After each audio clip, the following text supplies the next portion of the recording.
Hello, everyone, and welcome to the very first episode of the official Deaf Crocodile Podcast.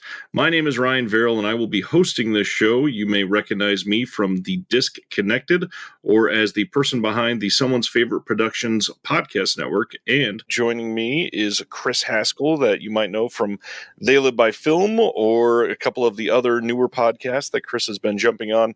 And we are in for an exciting treat today because, of course, since it's the first episode, we've got Craig Rogers and Dennis Bartok from Deaf Crocodile here with us. Thank you all, gentlemen.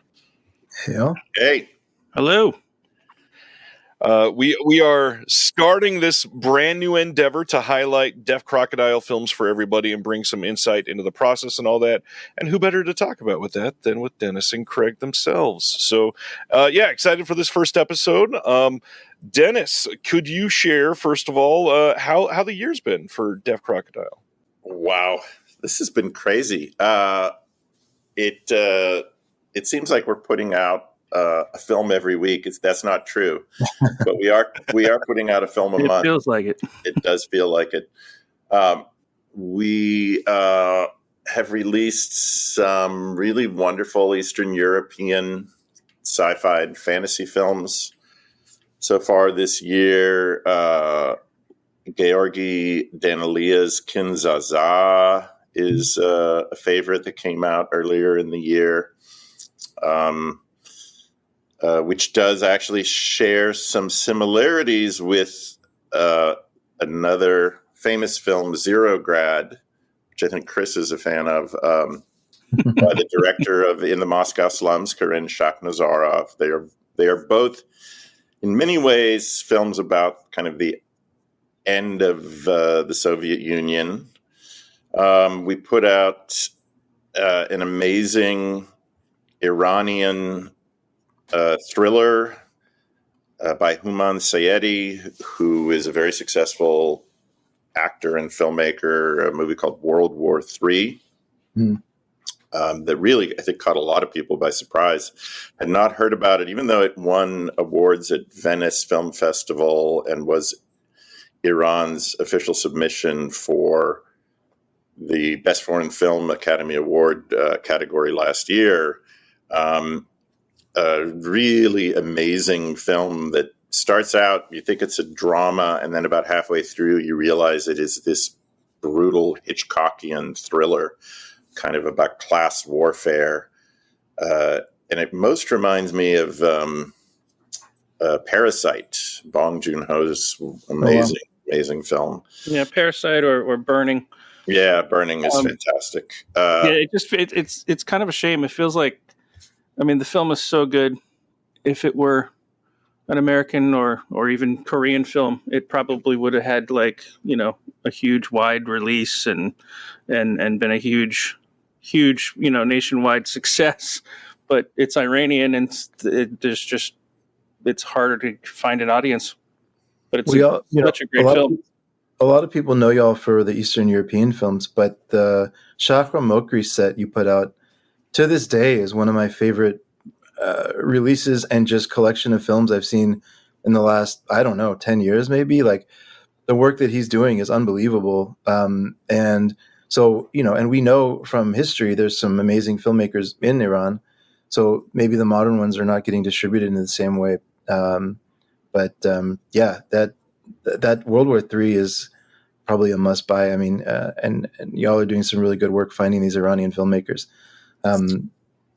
They're amazing. What you put out. We love Shara Mokri's work because he makes genre films that you don't quite realize are genre movies. He kind of mixes art house and genre in an amazing way, which is sort of how we describe Deaf Crocodile's vibe to a lot of people. Is it's sort of the intersection of art house and genre.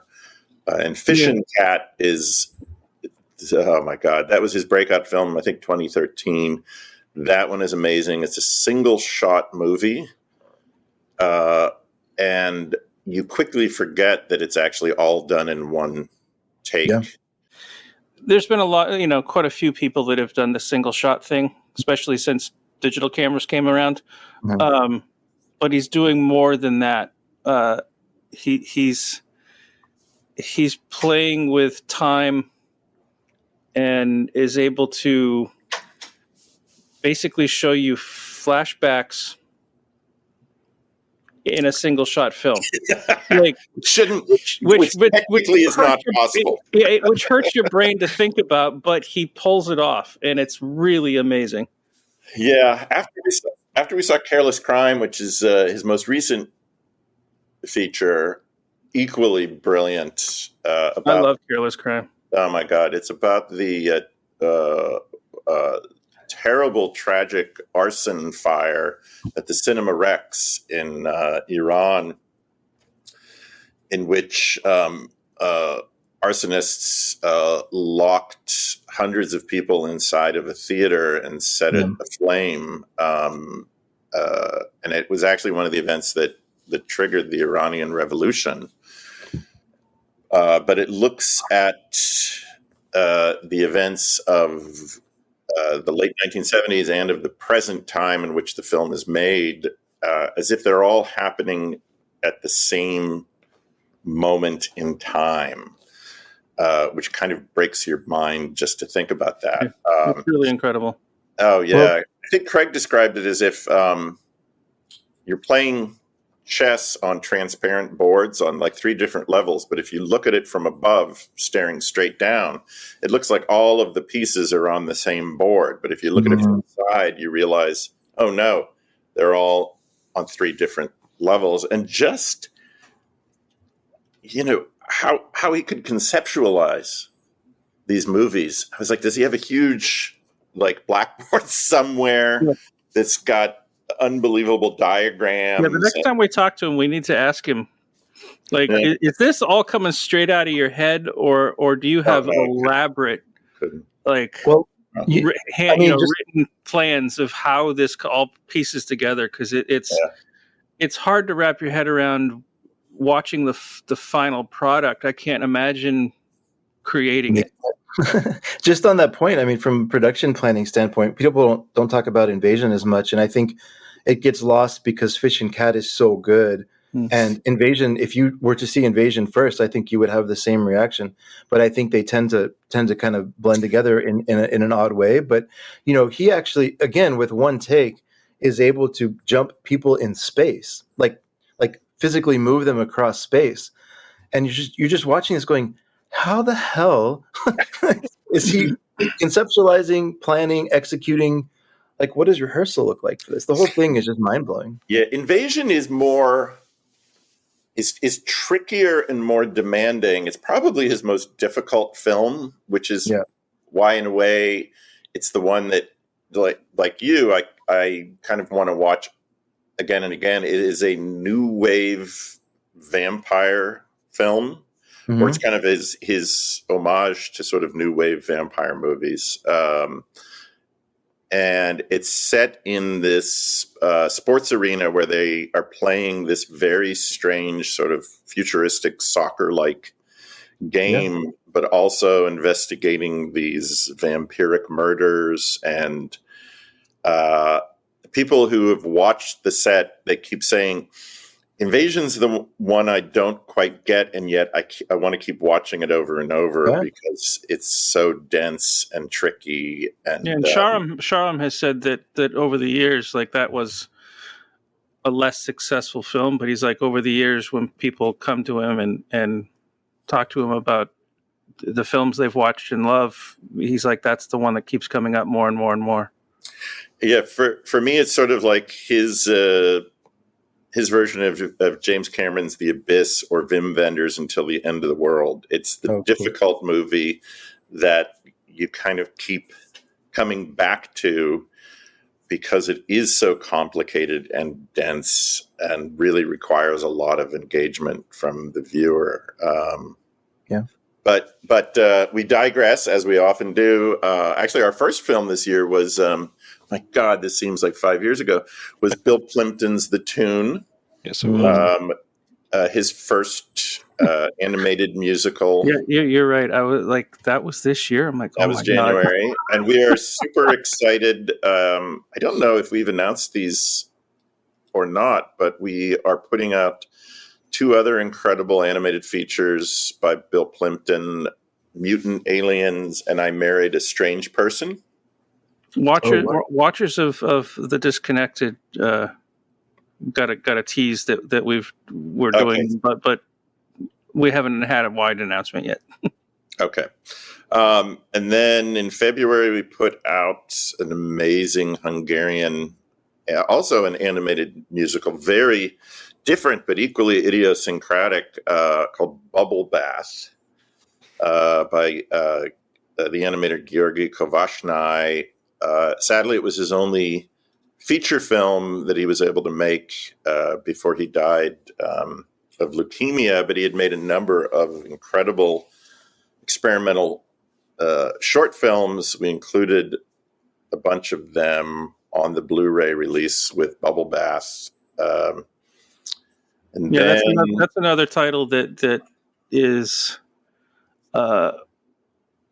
not as traditionally straightforward as most films are, so it takes a little bit more effort, but the people who have put the effort in have said that it's they absolutely love it.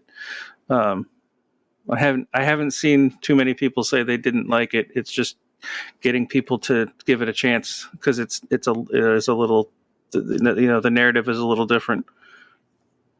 Oh, it's as surreal and amazing as Yellow Submarine, but essentially it all takes place inside one apartment. The animation's incredible. With a window decorator who kind of looks like a strung out alley cat version of Frank Zappa in a tuxedo who's about to get married. Yeah, he does look like Frank Zappa.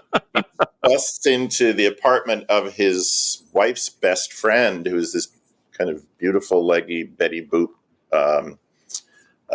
female character, and expresses all of his anxieties about life, about compromises, about the decisions he's going to make, getting married, and their sexual attraction between the two, and their own dreams and hopes and disillusionments. And then, of course, it explodes into all of this incredible visual phantasmagoria, and it is one of the most psychedelic animated films ever made.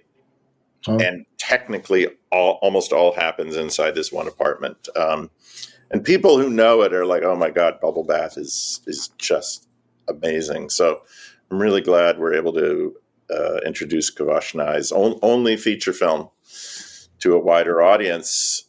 And then after that, we put out World War III, and then Kinzaza, the Soviet sci-fi film. And those were our last releases working with Rogers Vinegar Syndrome. And I want to point out that Bubble Bath was restored by the Hungarian Film Archive, and they do a stunning work. And they were kind enough to let us include some behind-the-scenes material that they had created and a short on the restoration process of that film on the disc. It's really, really good.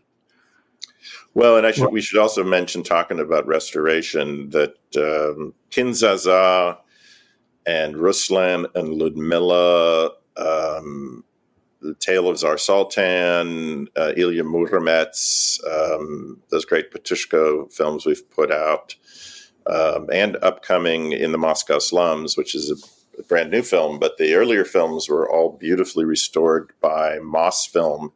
Yeah, including Zerograd as well. Yeah, Zerograd. They do a really good job too. And Assassin of the Tsar, which is another Kirin Shakhnazarov film we put out on Blu-ray here. It's good to see that Malcolm McDowell, because I just recently saw the ultimate cut of Caligula, that it is indeed a much better version of the film.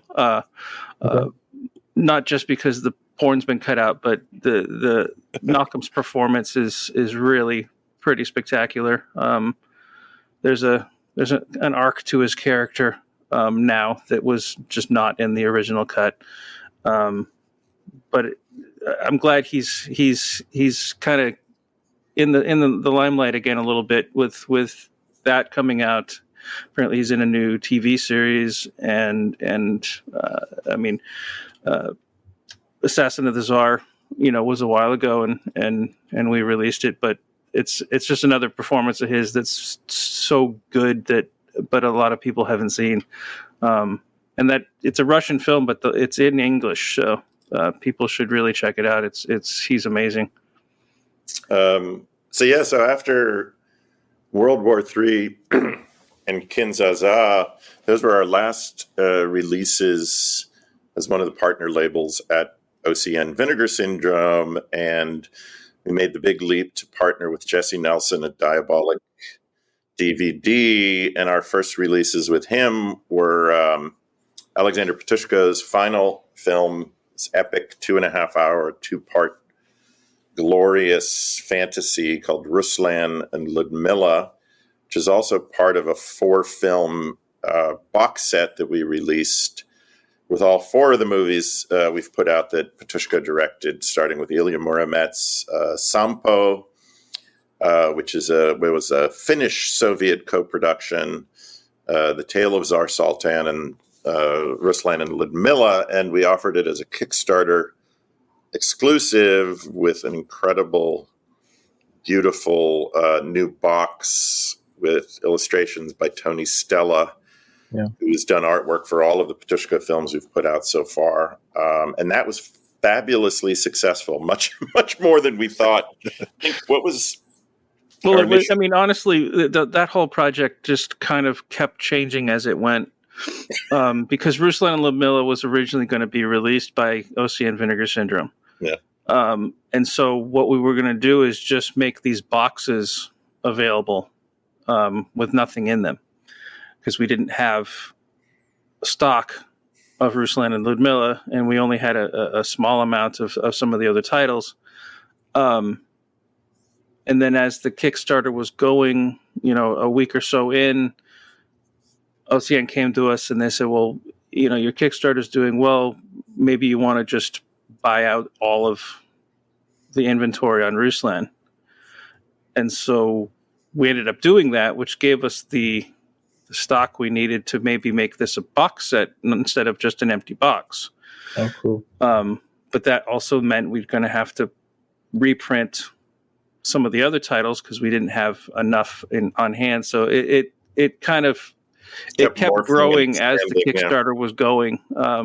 It's not how you put out a box set. That was it was the most difficult way to possibly do it, because it wasn't planned. It was originally planned just to be an empty box that you could put your 4 movies in.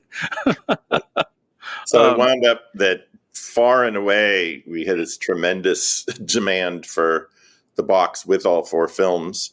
But then after Ruslan, we put out The Savage Hunt of King Stack, this incredible Belarusian folk horror movie that I had been thinking about pursuing for about 30 years. Kid you not. And we finally, a couple years ago, were able to license the rights. And then Craig worked his magic restoring the best available elements. And we put out a beautiful deluxe slipcase edition with essays and video introductions and all sorts of wonderful stuff on the film. And got the incredible David Mack to do a new artwork for the slipcase. That one was a whole lot of dreams coming true. I'd always wanted our releases to be able to come out in like a deluxe edition like this. It's similar to the Arrow or Second Sight, like how they do theirs, and those have always been my favorite because they're not too big. The box sets aren't they're not taking up too much shelf space. They're still relatively the same size to put on your shelf as a disc, but they have the nice case and the book and all the other extras, and so I've always wanted to put out our stuff that way. So we started that with King Stack, and going forward, all of our releases will come out that way. This is my favorite development, I guess, over the last year. If I can, and just quickly of why I'm interested in even being on this podcast, and it'll tie right back into my point. Y'all are in a unique position, I think, in the boutique Blu-ray space or the collector space, where people like you specifically because they haven't heard of these movies, and they've loved so much of what they've seen, and so you're in this really interesting, I think, position where you're one of the few labels that can put out films that you love, and now in a definitive edition, truly a definitive edition, beautiful collector's package, and people are going to buy it. They trust it, right? Because it's always a win. Like the mood of King Stack and the set design and the costume, it looks like a Visconti movie at times. It's just beautiful. And so, as people discover these movies that y'all put out, even, I chose Zero Grad as my name here on the place. When we're recording, we get to pick a name.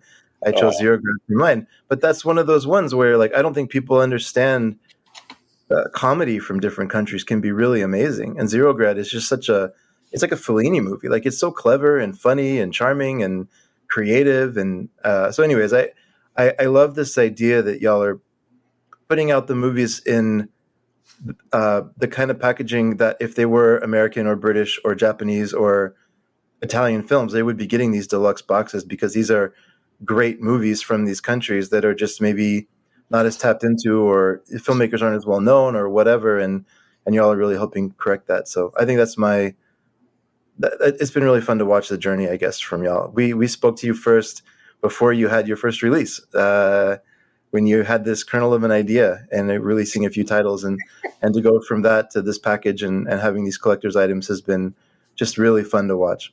Thank you so much. I mean, for me, in addition to shining a light on the work of the filmmakers, which is first and foremost, like, the most important thing, like, we're just here to help,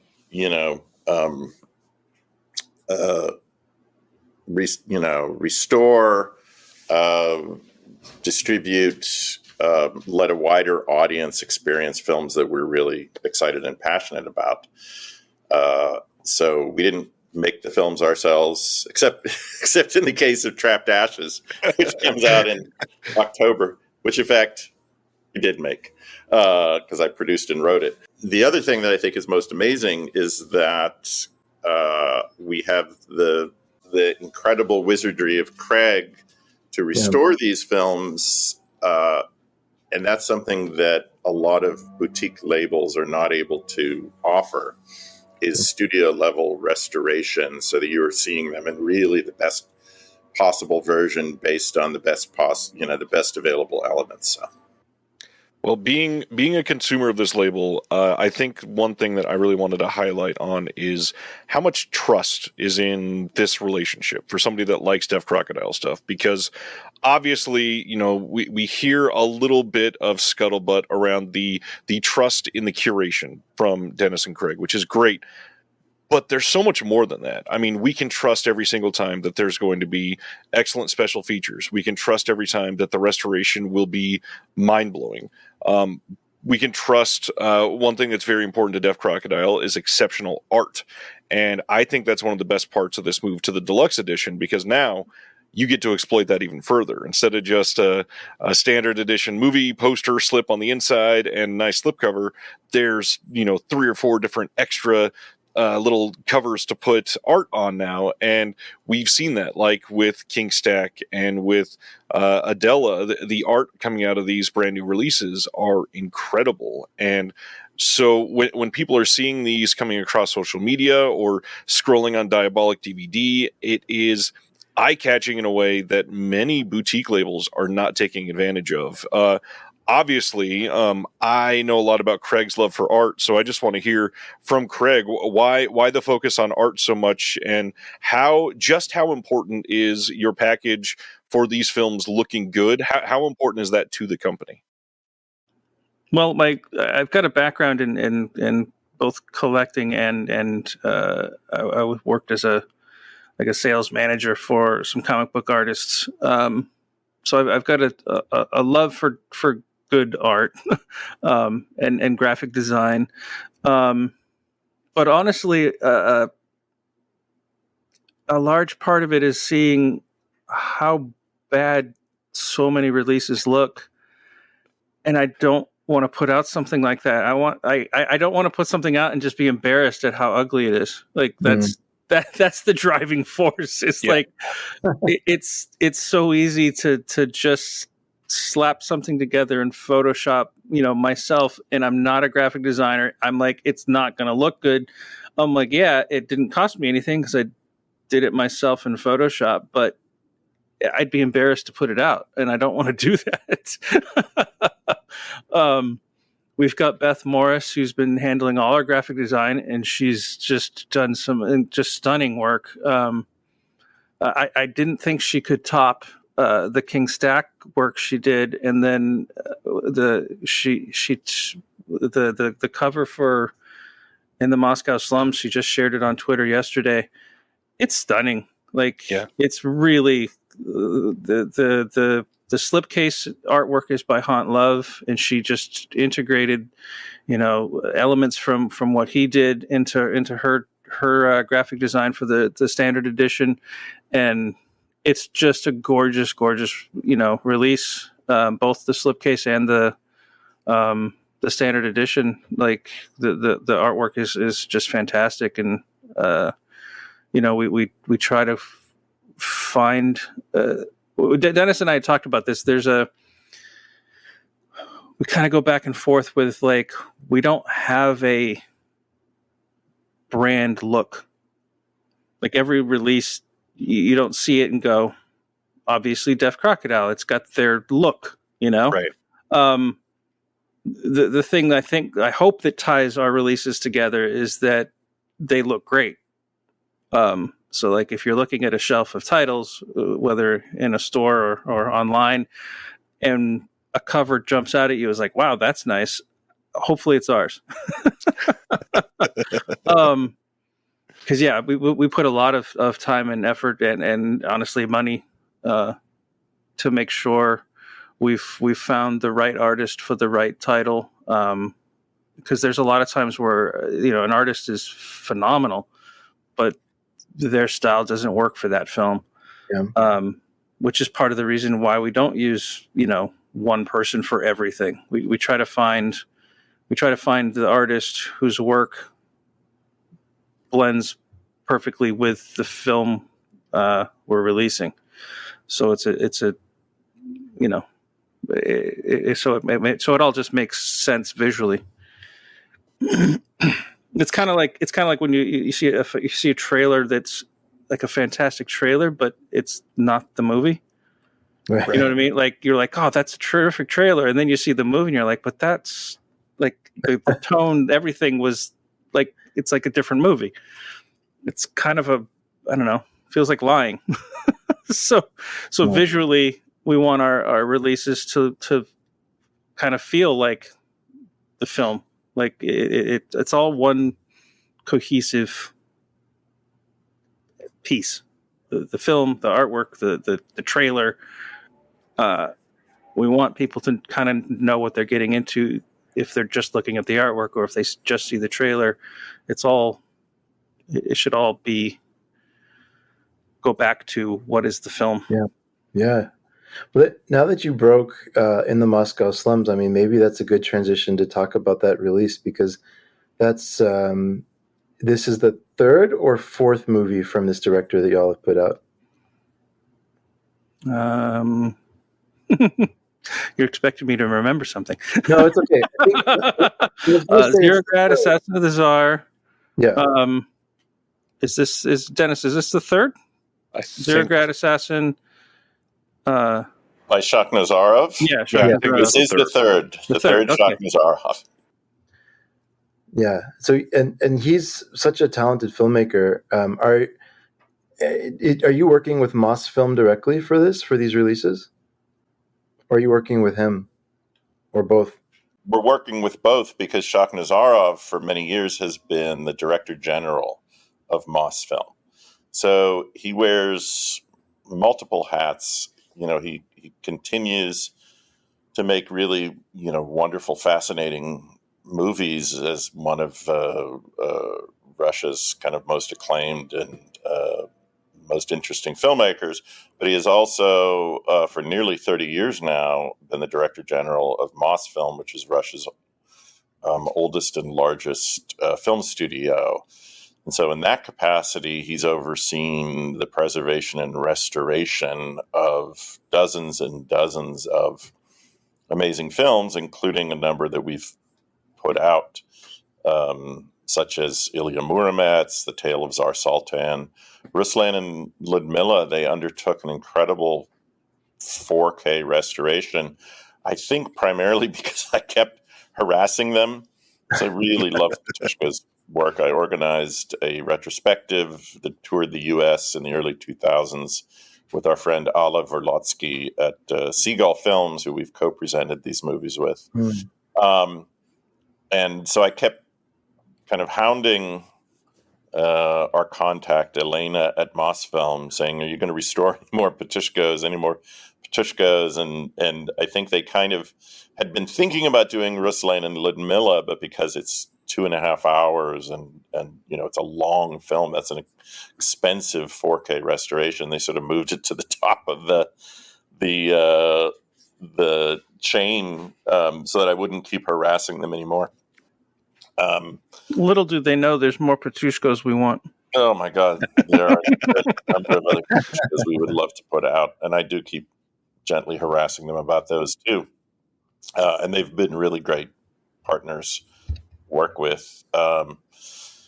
So the amazing thing, and maybe to segue to In the Moscow Slums, is that while he's busy running Mosfilm, Shakhnazarov has continued to make movies as a filmmaker. And so I think when we were interviewing him about Assassin of the Tsar, if I'm not mistaken, he mentioned that he was in pre-production or production on his latest film.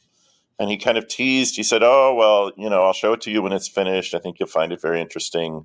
It's a historical detective film, and it's based on a Sherlock Holmes story, but it's not a Sherlock Holmes movie. And so, of course, we were really interested. Like, it's a Holmes story, but it doesn't actually have Sherlock Holmes in it. How do you work that? Uh-huh. And then, lo and behold, the film was finished, and I said, is there any chance we can see it and talk about possibly distributing it in the U.S.? And it's coming out in a couple weeks through Deaf Crocodile, so we're really thrilled. And his latest film, In the Moscow Slums, is adapted from a very famous Arthur Conan Doyle story called The Sign of Four, or The Sign of the Four. Yeah. That's been adapted a number of times before, primarily for TV adaptations like the famous Jeremy Brett Sherlock Holmes series in the UK and others. And in this version, Shakhnazarov has replaced Holmes and Watson with two actual historical figures. One is pretty well known over here in the West, Konstantin Stanislavski, who was a famed theater director and acting teacher. The Stanislavski method is his most famous sort of legacy for actors, which was very influential in the method school of acting that exploded. Even people that don't know the name know, like method acting. That's where it comes from, is him. Yeah. And so actors like Marlon Brando and Montgomery Clift and others in the late 40s, early 50s, who kind of revolutionized American acting on stage and on screen and TV, were kind of his descendants, the inheritors of the Stanislavski method. And then the second character, less well known here, but equally fascinating, was a hard-hitting investigative journalist named Vladimir Gilyarovsky, who became famous for writing about an area of Moscow known as the Petrovka district, which is where most of the action of the film is set. And in fact, the English translation In The Moscow Slums refers specifically to the Petrovka district, which was sort of like Moscow's equivalent of the Whitechapel district as we see it in our imagination, circa Like Jack the Ripper. Jack the Ripper. Yeah, it was, or the Mos Eisley spaceport, greater, what is it? Hive of scum and villainy you'll never find. And it surrounded an area which still exists, Petrovka Square, is still in existence, but the slums surrounding it were emptied out and torn down in one of these kind of amazing, brutal acts of social engineering. During the early communist era, they wanted to clear out the slums, and they had the district surrounded by Soviet army troops, and they ordered everyone inside the district to leave within, I think, like 72 hours. So they forcibly evicted everyone, and then they demolished. They simply tore down all of the buildings in Petrovka. So the Petrovka that we see in the film was completely reconstructed. And in many ways, it's Petrovka kind of the imagination, as opposed to a documentary attempt to recreate it. And as with a lot of Shaknazarov's films, and in particular, I think about Zero Grad, and it's the Museum of 1,000 Years of History Underground, which is like something out of Terry Gilliam crossed with Wes Anderson, this incredibly bizarre panorama of Russian history with these frozen statues who are clearly actors who are just sort of trying to hold a position, and you can sort of see them trembling and moving slightly. And then all of these references to real and completely fabricated characters in Russian history. And then in Assassin of the Tsar, the Malcolm McDowell character claims to be impossibly the assassin of two different czars. And there's no way he could be, in terms of his age and the chronology of when these events happened.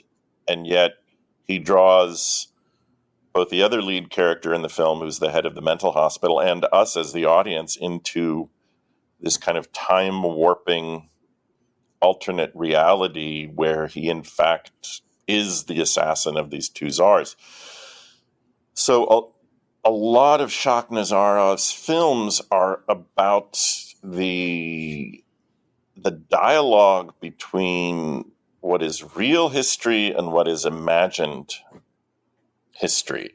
And I think if you look at In the Moscow Slums through that lens, it's even more interesting. On one level, it is just a really entertaining, beautifully produced, production design, costume designed, acted, directed, historical detective story. And I'm a sucker for those. I love. Yeah, I mean, I felt like it when I was watching it.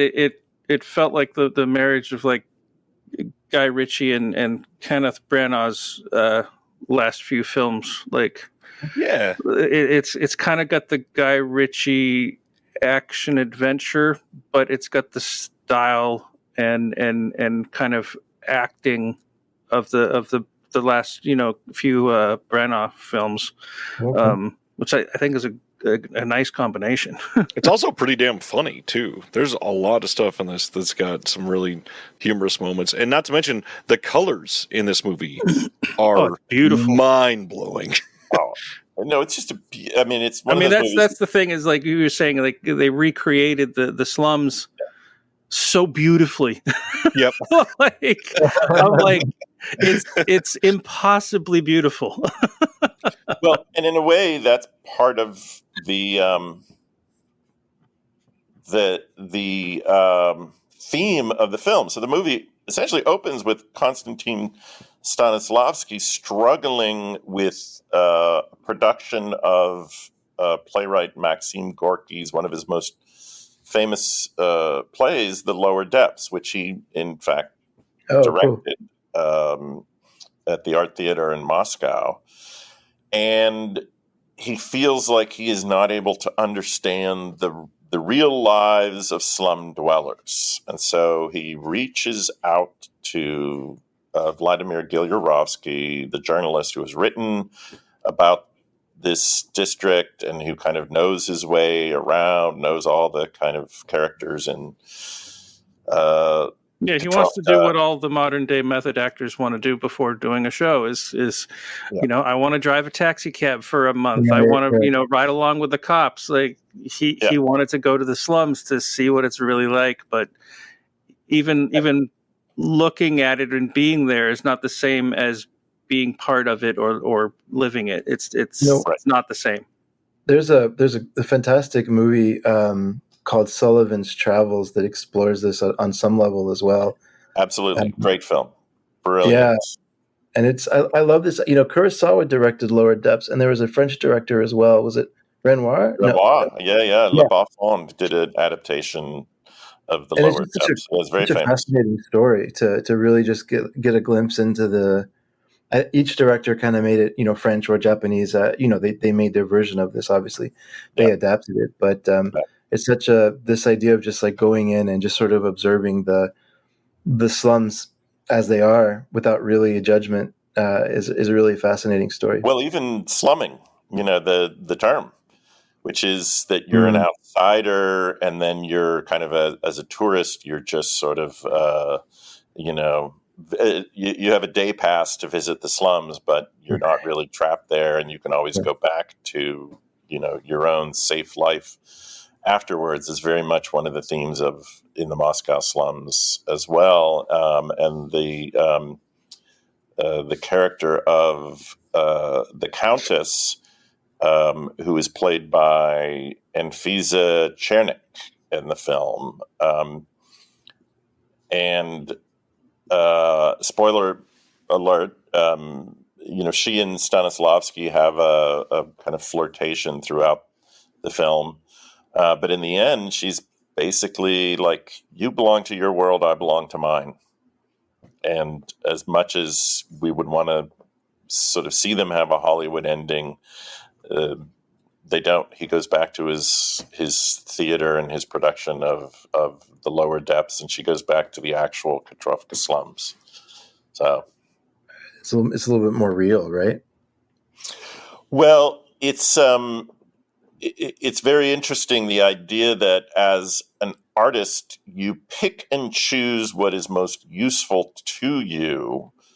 So you're not trying to do a documentary representation, and the very best you can do is an approximation that has its own wonderful creative life, like the frozen figures in Zerograd, 1,000 Years of Russian History, which are really wonderful and surreal and bizarre, are not a documentary representation of those characters at all. And in fact, it's the artifice is one of the things that makes it so wonderful. And that's actually a quality that I really love about In the Moscow Slums, is the artifice, is the tension between we're trying to make a movie about the slums, but those slums no longer exist. They were obliterated 90 years ago. And as Craig said, we're going to recreate the most beautiful and visually appealing version of the slums that we can. And of course, this all dovetails with the historical detective narrative from The Sign of the Four.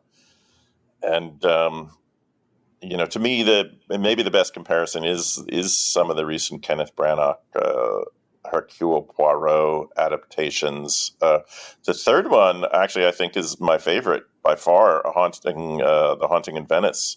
I think he did a really good job with, because it's kind of like an occult horror film.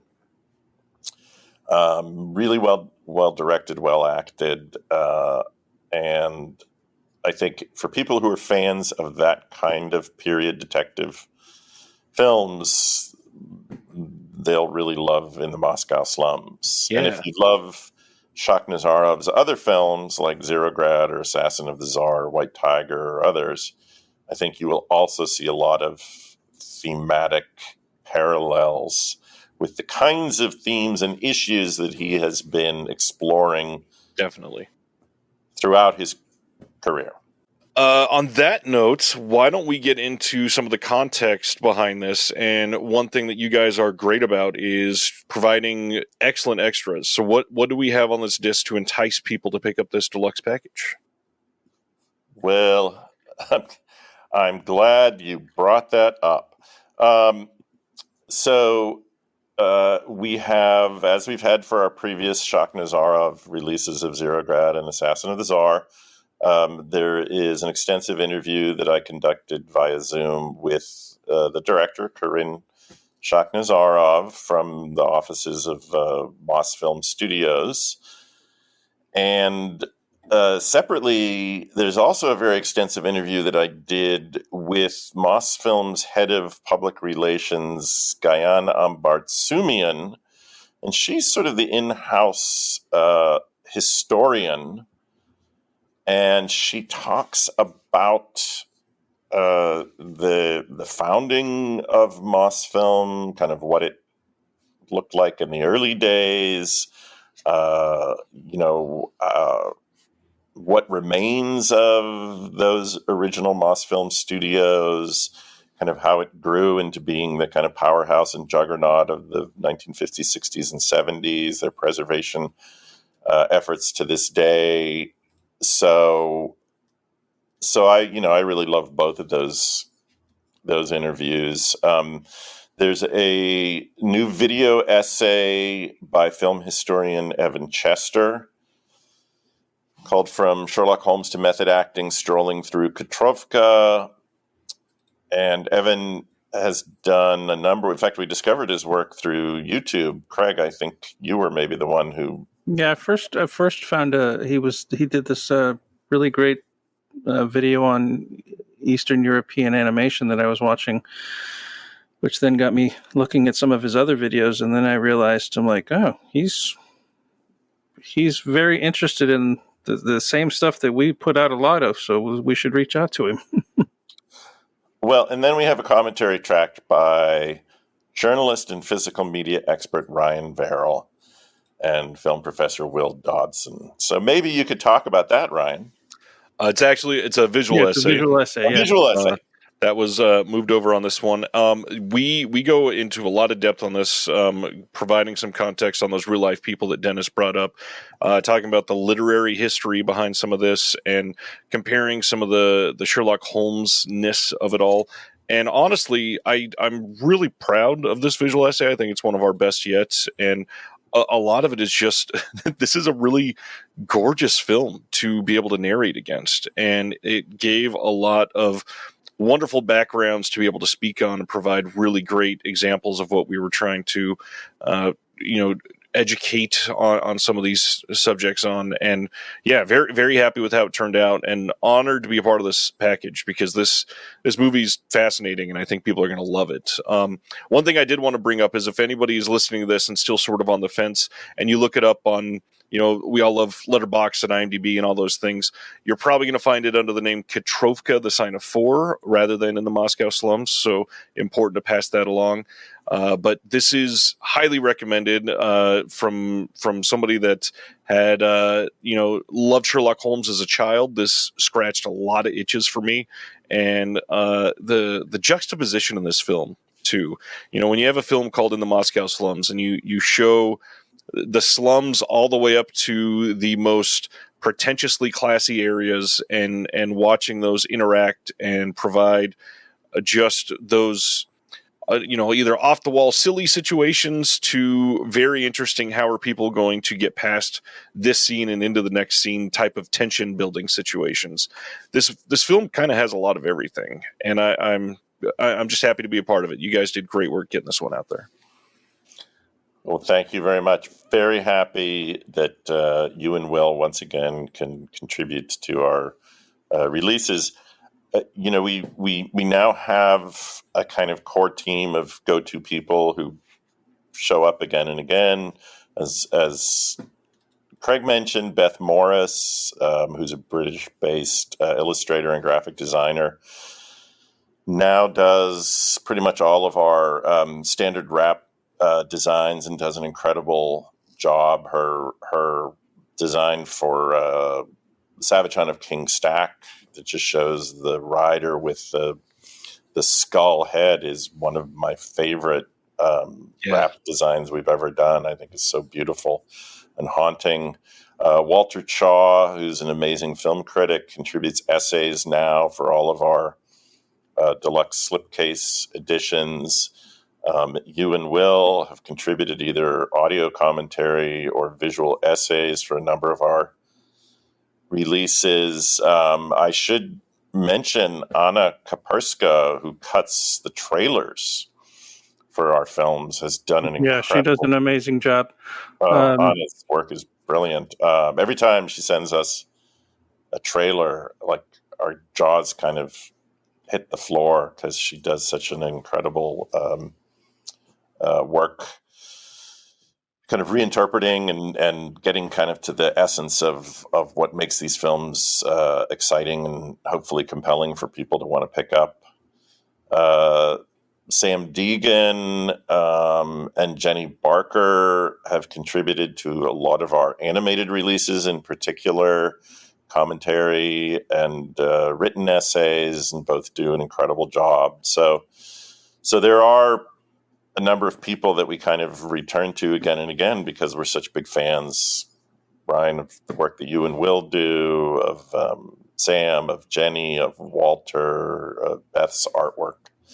So we are really fortunate that we've kind of pulled together this team of collaborators that also want to continue to work with us. I should mention Stephen Bissett. He's done amazing audio commentary. His commentaries are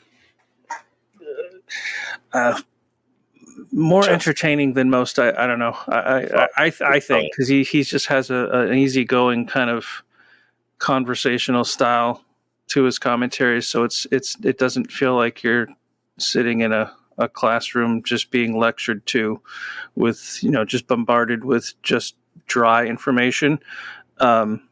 He throws a ton of information at you for sure, but he does it in a way that's entertaining and not dull at all. And he's got a long history of teaching in the past, so I think that has contributed to how good he is at dispensing information in a interesting way.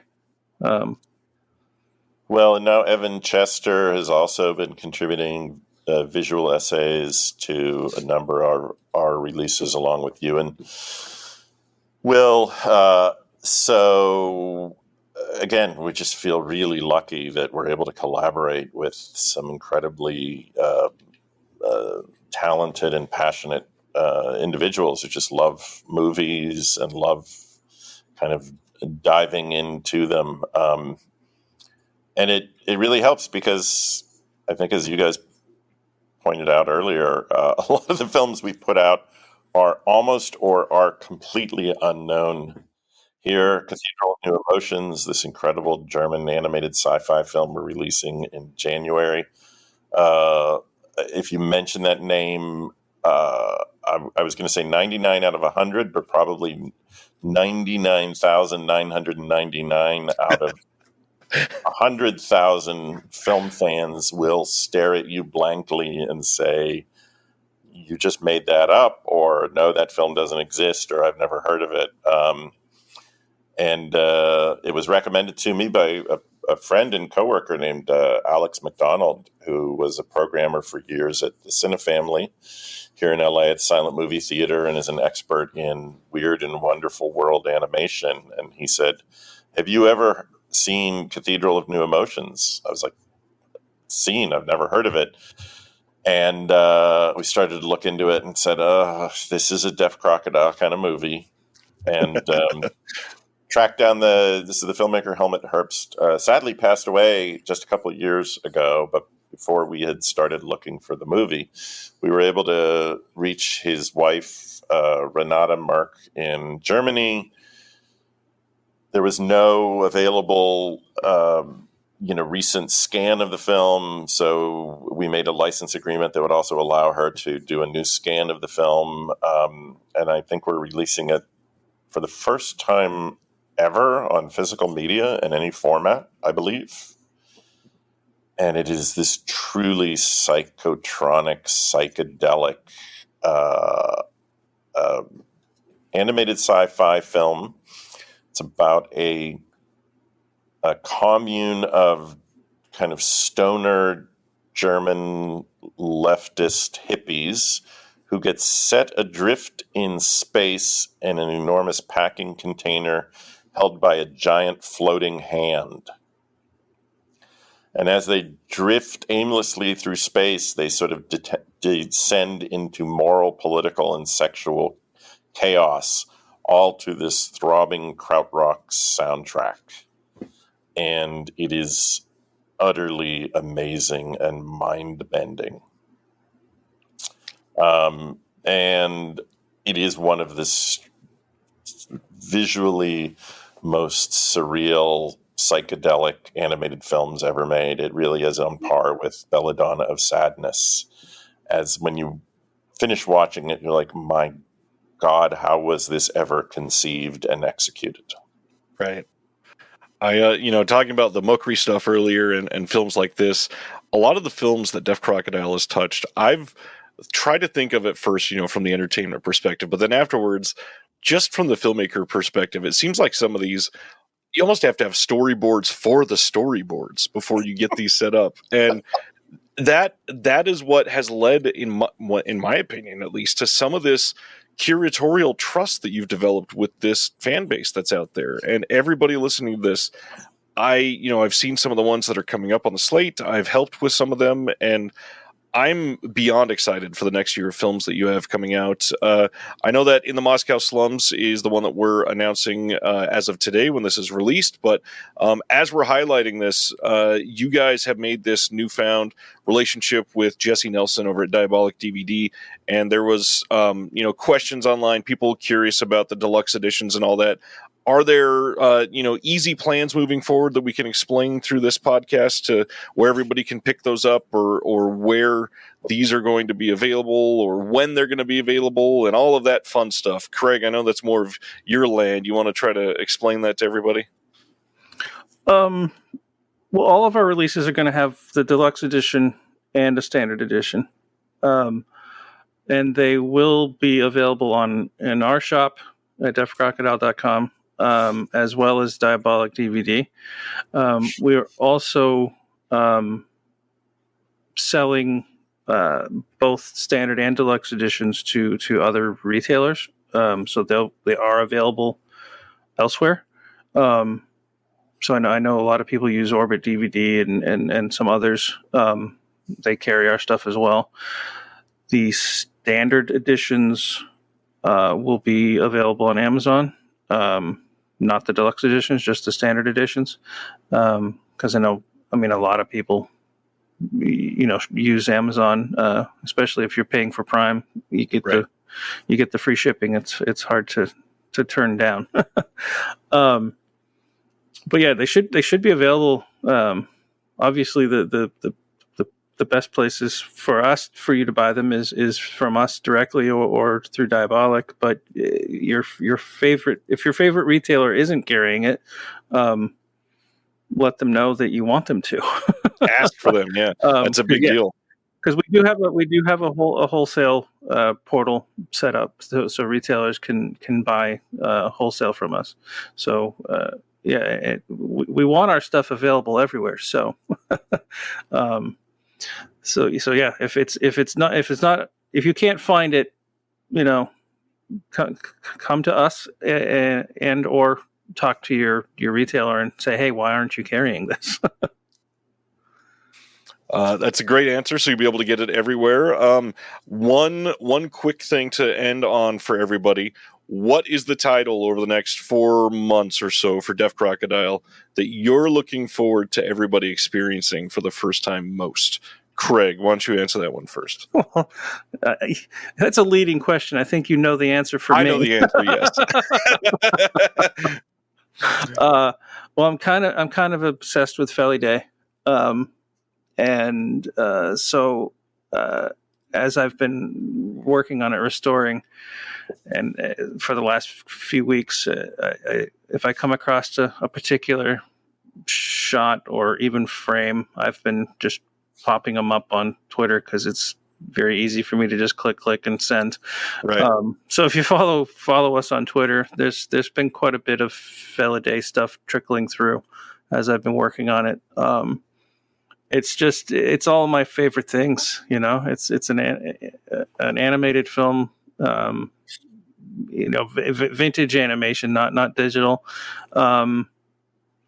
And it's follows cats. I'm a cat person. And it's not a children's, story, as Guillermo del Toro, likes to point out constantly about animation. It's a medium, not a genre. Yes. And Felly Day is a dark, like noir thriller mystery. It just happens to be animated cats, but it is definitely R-rated. There's it's everything I like in a movie all put into one package. It's fantastic. Let's be honest. You say you're a cat person. Deaf Crocodile is the cat label now. We're trying. We're trying. Oh my God. Felly Day will be our third animated kitty movie after Cat City, Tamala 2010, A Punk Cat in Space, and now Felly Day. There is a theme developing here. Absolutely. We keep saying we need to find one more, and then we'll do another box like the Petrushka box. I love it. What about you, Dennis? Which one over the next 4 months is most exciting to share with the world? I'm going to be, is it nepotistic? Is that the right word? It's my own film, Trapped Ashes, that I co-produced and wrote with episodes by Joe Dante and Ken Russell, Monty Hellman, Sean Cunningham, and John Gaeta. We've done a beautiful new 4K scan and restoration in color grade, courtesy of Craig and Tyler Fagerstrom, who's our in-house colorist. And it is really wonderful to revisit and rediscover this film, which we shot in late 2005, early 2006. Number of people who were, sadly no longer with us. Monty Hellman, who was a really dear and close friend of mine, and Ken Russell, who was also a good friend. And then two of the leads in the film, John Saxon and Henry Gibson, have also passed away. So it is very bittersweet. It is a film, anthology horror film set on a Hollywood studio tour in which the lead characters get trapped inside an infamous sort of Roger Corman style house of horrors, and their tour guide, who's played by Henry Gibson, forces them in a kind of group therapy session to each reveal their most disturbing and horrifying personal memories. And these are the episodes that we see. And it's a tribute to the Amicus anthology films that my dear late friend Max Rosenberg produced in the 60s and early 70s, like Tales from the Crypt and Torture Garden and Dr. Terror's House of Horrors and others, as well as, Creep Show and other kind of classic anthology horror films. And we really had a wonderful time shooting it. It was shot in 3 different countries, in Vancouver, Canada, here in Los Angeles at Universal Studios, and in Japan. And it has been really kind of a wonderful experience to revisit the film. My younger brother, Jace, who's a acclaimed actor and filmmaker, plays one of the lead roles. And so, that's the movie I think that I'm probably most excited about. It's the first ever official Blu-ray release for the film. And in fact, we're putting it out. It's going to be our first company 4K UHD plus Blu-ray combo pack. Yeah. Dolby Vision HDR. Yeah. And which, Dennis, you haven't even seen yet. You're going to be blown away. Like the upgrade from the DVD is stunning. Yeah, it previously only came out on DVD through Lionsgate. So I was super excited when it was like, we're going to put it out on Blu-ray. And then when we decided that we were going to do a 4K UHD, and the second one that we're doing will be Feliday in December. Will also be a combo 4K UHD and Blu-ray release. And then in 2025, we have a number of combo, UHD plus Blu-ray releases planned for films where we have, if we have gorgeous 4K materials, we're like, okay, we'll go the extra mile and put these out as a combo pack. I know, so Ryan. Trapped Ashes will be the first one. You've talked about the 4K or nothing mentality a lot on your show. And I know I've mentioned it when I've been on your show, but it's worth mentioning again. It's much more expensive. And so, yeah, we're still going to have a lot of releases that are Blu-ray, because it just, it's a combination of just technical limitations. There's no point in putting out a 4K if the elements don't aren't going to benefit from it. But also it's a financial decision. If we've got a title that we don't expect is, it'll sell, but we're not expecting, it to be flying off the shelves, it will lose money, and we can't afford to be putting out films at a loss. So yeah, we do have a number of 4K stuff coming out planned, but not everything. So I just want people's expectations to realize that just because Trapped Ashes is coming out in 4K and Feliday is coming out in 4K, that doesn't mean we've switched over and now everything's going to be 4K, because that we'd go out of business very quickly.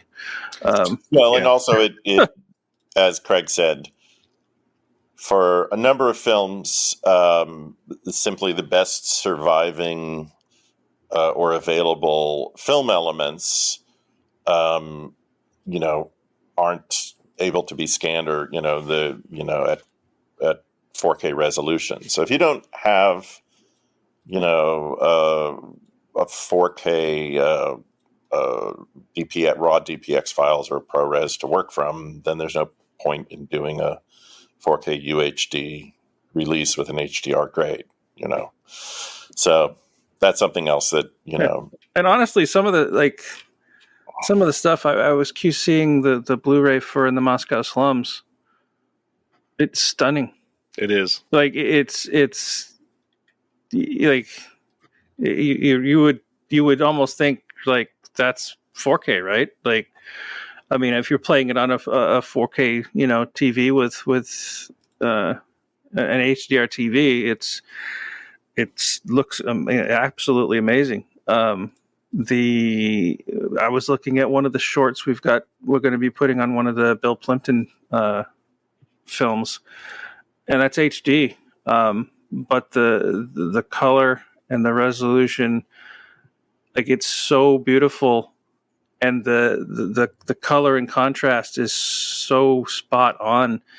I mean, it almost gives it a 3-dimensional quality to the animation. That's not, I mean, it's hand-drawn animation, but right. Like, not everything has to be 4K. like there's some really gorgeous stuff that looks, stunning in Blu-ray. So like I said, we've got a number of 4K stuff lined up, but it's not going to be everything, and that's okay. Well, even more exciting, this is an interesting time in the industry. There's a few labels that have been very honest publicly about the struggles with, fans on social media demanding 4K, and then people literally just not purchasing. They'll say, hey, if this was 4K, I'd buy it, and then they never buy any release, even if it is 4K.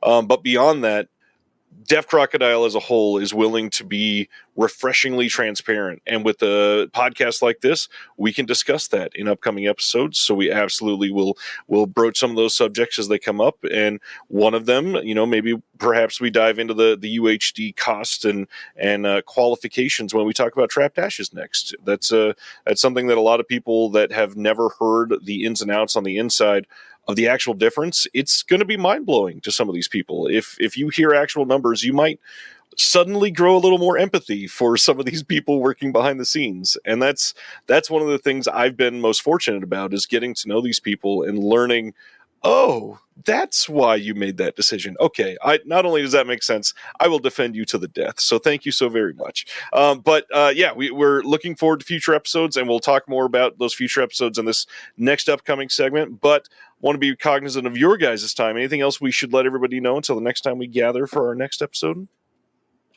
Well, this is just a thought that crossed my mind earlier in the discussion, and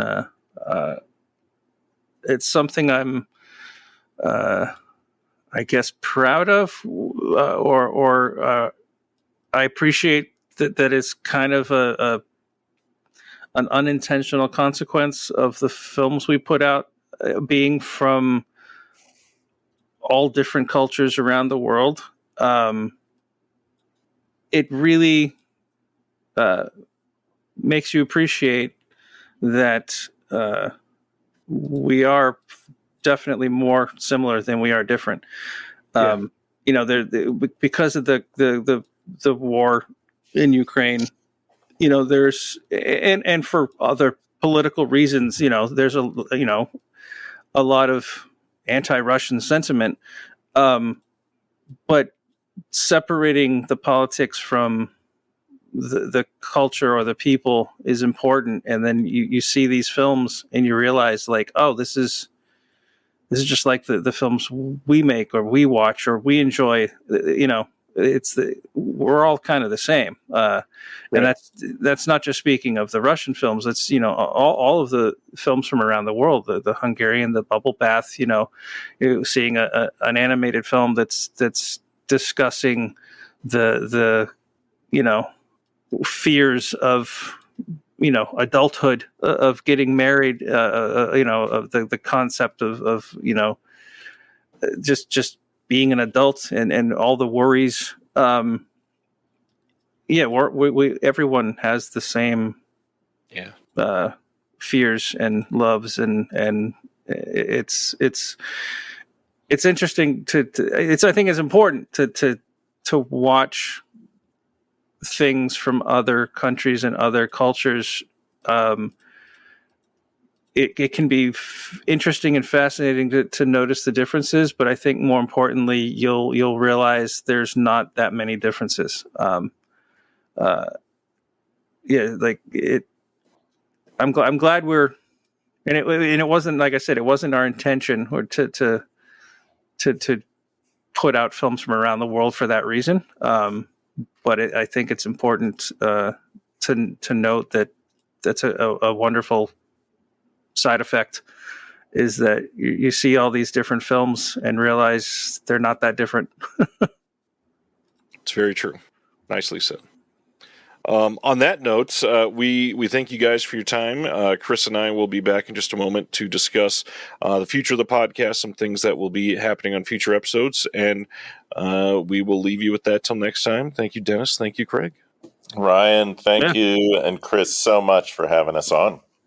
Yeah, always a pleasure, and like I said, we always go long. So, looking forward to more times going long with you. All righty, we'll talk to you soon. Thank you.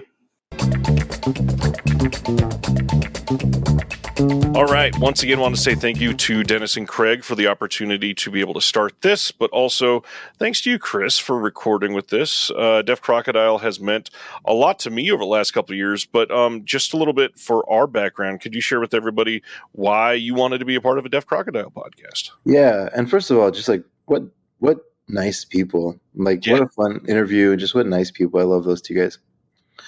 Well, so I kind of hinted at this a little bit, but, I found out about them through when they were still working with Arballos. And I didn't, there was like this Cinelicious titles and Arballos titles, and I didn't quite understand like how all this was together, but they were put out by the same company. And I just reached out to interview the folks from Arballos, and Craig responded. And he's like, well, don't worry, we're all good, but like, there's going to be this new thing. Would you be okay to interview about the new thing? And I was like, well, yeah. So, we talked to them extremely early on, like way before, like months before their first release. Got to hear Dennis kind of in full Dennis mode, just sharing stories about how he was like at dinner with all these, the sons and daughters of all these classic golden era Hollywood stars. And it's just all the stories he had in that interview I just loved so much. He told the story of the Deaf Crocodile name, and I don't know. I was just like, man, this is such a unique person to find. And like, I was so nervous. Like, they laugh about this now, but like my computer, my Wi-Fi was down. But I luckily at the time my office was in walking distance, so I like ran to the office and like got on the office Wi-Fi, and they just waited for me. And I don't know, they're just good people. And then their movies started coming out, and I was like, whoa! Not only are they good people, but like, holy cow, these are like great movies. And like, Unknown Man of Shandigor is just such a cool flick. And then the Shahram Mokri set came out. I was like, okay. Like, done. Like, that's all I need to know. Like, they are just these type of people that are just going to go find these movies that I haven't heard of, and I don't care. Like, let's go learn about world cinema with them. So that's my history with them. What about you? Mine is a little different. I had been kind of like you, cruising around Reddit for quite some time, and Craig is somebody that has been posting there for years, sort of advertising some of the Deaf Crocodile stuff, even way back for the Arballos stuff. He was talking about, Belladonna of Sadness when they were working on that. And so I've recognized his post for quite some time. He posts under the name I Save Films, if you're ever on Reddit. And so I just sort of saw that there was somebody working on these things that I tangentially liked, but hadn't really gotten into a lot of it yet. And then, being somebody that was super into the OCN films when they were announced as a partner label, I was like, oh, this sounds like some really cool stuff. I'll check out their first title. And Unknown Man of Shandigor kind of blew me away. I didn't love it on first watch, but I thought it was entertaining as hell. And then a couple months later, watched it again and went, whoa, wait a minute. This just didn't sit right that first night. This is great. And for some reason, this is one of those labels that just about every single title has 100% clicked for me. And it just takes, I don't know, some time to realize if they are your speed or not, or if you're in line with their curatorial flavors that they're going to give you. And I'm just 100% in. And beyond that, getting to know Craig and Dennis behind the scenes, I've interviewed them for the channel, I think 2 or 3 times now. And then I had the opportunity because Craig has been on my show multiple times because he watches every Thursday night while he's restoring films. I had the opportunity just a couple months ago to go to LA, and I was there on like a working vacation basically. And I ended up staying at Craig's house for a handful of days, worked together in his garage. I got to see the restoration work firsthand. We helped each other with some things, and that's where the genesis for this actually came from. We were just shooting ideas back and forth of like, well, how do we grow this thing? You know, the Deaf Crocodile moving away from OCN this year is a big deal for a lot of people, and that whole vinegar syndrome ecosystem has a lot of built-in eyes. And even though they're putting out what you and I know is a better product than when they were at OCN with this deluxe packaging and potentially a little more freedom. Like pretty soon they're releasing 2 titles in a month here coming up. That was something that they weren't doing before. And so even though they're doing that, people don't get to see it as much because they're not on that first of the month, every single month drop like they were for so long. And this was one of the things that just came up like, well, why don't we just give people an opportunity to get invested in these releases the day that they're announced? And so here it is. You got to hear both of them speaking on In the Moscow Slums. I got to cover a little bit because I'm on the disc with Will Dodson, my collaborative partner. And I really hope that we're able to continue the excitement for these releases moving forward. No, I love it too. And I think it might be worth just mentioning, speaking of moving forward, the format that we kind of had in mind. So, we are the host of a different podcast together, but this one's going to be slightly different. I think you're kind of taking the lead on this one, right? And we're going to have different people that you bring in. Yeah, we're going to have like a rotating motley crew of friends come in that are interested or invested in. We're going to try to get some people that were involved in these discs to come in. We've got people like Sam Deegan, Walt Shaw, Will Dodson, and some others that might be willing to come in for certain episodes when they're involved in a specific release. But one of the cool things, Deaf Crocodile is really invested in accessibility. We've been talking about this behind the scenes for quite some time, and they want their stuff to be able to be ingested easily for everybody. And so one of the things that is difficult for me is I don't have a lot of free time just to sit in front of a television. And I like in my working office, I don't have a Blu-ray player and TV set up. I've kind of tried to distance myself from my work and my sit there and veg out time. So I've not tempted myself with that yet. So I don't have a way to play discs in there. And one of the ways that we're going to try to combat this is Deaf Crocodile is trying to be a little innovative here, and we're going to be releasing once a month an audio commentary in between these announcement episodes as a podcast episode. It'll have like a very short intro and some theme music before, but other than that, it will be the exact same audio commentary as what is on the disc. And now, obviously, in some certain commentaries, when they're like, hey, as you're watching the scene, keep in mind, yeah, that might be slightly awkward, but in all reality, you're going to be able to take this audio commentary on the go and say, you watch something, we just talked about In the Moscow Slums. If you watch In the Moscow Slums on a Wednesday night at home and Thursday morning you're driving to work and your commute is, a couple hours, or you got to take the train to work or something like that, you can literally listen to an audio commentary about the film that you watched the night before. And to me, that's kind of like life-changing in the way that I ingest these discs. I'm so invested in these things that is a really interesting way for me to improve the context behind these films. No, this has been a dream of mine for so long. What's that? A lot of people have. Is it called Plex? A lot of people have. Where you burn discs and go. I haven't done it yet, but I've thought about it specifically for this reason. I just want to have commentaries and documentaries and stuff that I can listen to on the go. So that's amazing. I love that. Yeah, and I don't think they are advertising it all that publicly yet, but even on their releases, we've been working to get some of their like visual essays and audio commentaries transcribed, and in some of their new releases, you get a little insert that says, if you scan this QR code and go to this website, you'll see a PDF of all of our bonus features transcribed out there for you to be able to read. And like, again, for me, if I don't have the time to sit there and watch a visual essay, at least while I'm waiting in line at the bank or, waiting to pick up my kid after school, I can read through an entire visual essay and get at least half the context out of it.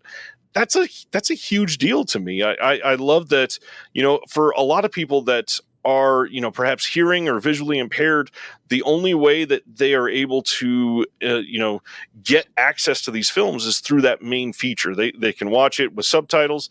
Most of the time, bonus features aren't subtitled. So this is a way to sort of get around that. That's great, man. And great. And I know you don't like to toot your own horn, but I know you have a huge involvement in that. And a lot of these are kind of your ideas from the genesis. And it's just, it's what a cool combination of your vision and somebody who's really willing to take a chance and see the value in it. And I don't know, I hope it's wildly successful because I love the idea. And I think you're right. It's probably just like anything new, like getting people to read subtitles for some is a challenge. People might say like, oh, it's weird to listen to a commentary if I'm not watching the movie, but honestly, I love it. Like short of 2 or 3 moments at a time, or over the course of a movie. Everything else is just history and context, and that's beautiful. And I got to be honest, it's not going to be perfect for every film. There are going to be some where it's a little more visually referencing things at that same time. But either way, if you've watched the film, recently, you'll be able to mostly think about what they're talking about. And if it's one that you're really enveloped by or invested in, it'll be all that more meaningful for you. So I'm glad they're giving us opportunity to do this. And on that note, Chris and I are going to be signing off here. But as a bonus, Craig and Dennis are willing to share with everybody right now the audio commentary of the very first film that Deaf Crocodile put on disc. So if you hang out after this, you will be able to hear the entire audio commentary for the Unknown Man of Shandigor. And it's such a cool way to start the process and find out, how this is going to work for everybody. And as you're listening to this intro episode, I'm sure when you clicked on it, you're like, holy hell, that's a long episode. But the great part is now you got this incredible bonus that you weren't prepared for. You got a brand new commentary by Sam Deegan that you can hear if you've never heard it. And Sam, of course, is great at what she does. She's been a partner with Deaf Crocodile on many of their releases. So if we're able to put out some more of these back catalog ones, you're going to hear her voice a lot over the next few months. And who knows, we're going to have a lot of opportunities at some bonus episodes. We might come in and, do a review or a panel conversation on some of these films, talk about the future, talk about some things without Craig or Dennis. They may have special announcements. Either way, make sure you stay subscribed to the feed. Make sure that you're paying attention to what we got coming out for you. We're going to be putting out, like I said, at least 2 every month. And who knows, there might be more. Anything else you want to leave the people with before we go today, Chris? Nah, just keep supporting physical media. Like this is Deaf Crocodile is just such a great example of why I'm happy to build a library and really why I'm such a so passionate about this whole hobby in general. So I'm really happy to be a part of this, and invite me back anytime. I love this company. Same here. I love this company. And on that note, again, thanks to Craig and Dennis. Thanks to Deaf Crocodile. And if you are, listening to this as an audio podcast, and you can see that description below where we've got our podcast notes, make sure you go check out the Someone's Favorite Productions podcast network. We have a litany of shows now. We have grown exponentially over the last couple months, and there is a film-focused podcast for pretty much every type and flavor out there. We've got a couple more that will be added soon, and who knows what will be added next, so give some of those other ones a try. I bet you'll find something that you like. And until next time, here is the audio commentary for the Unknown Man of Shandigor.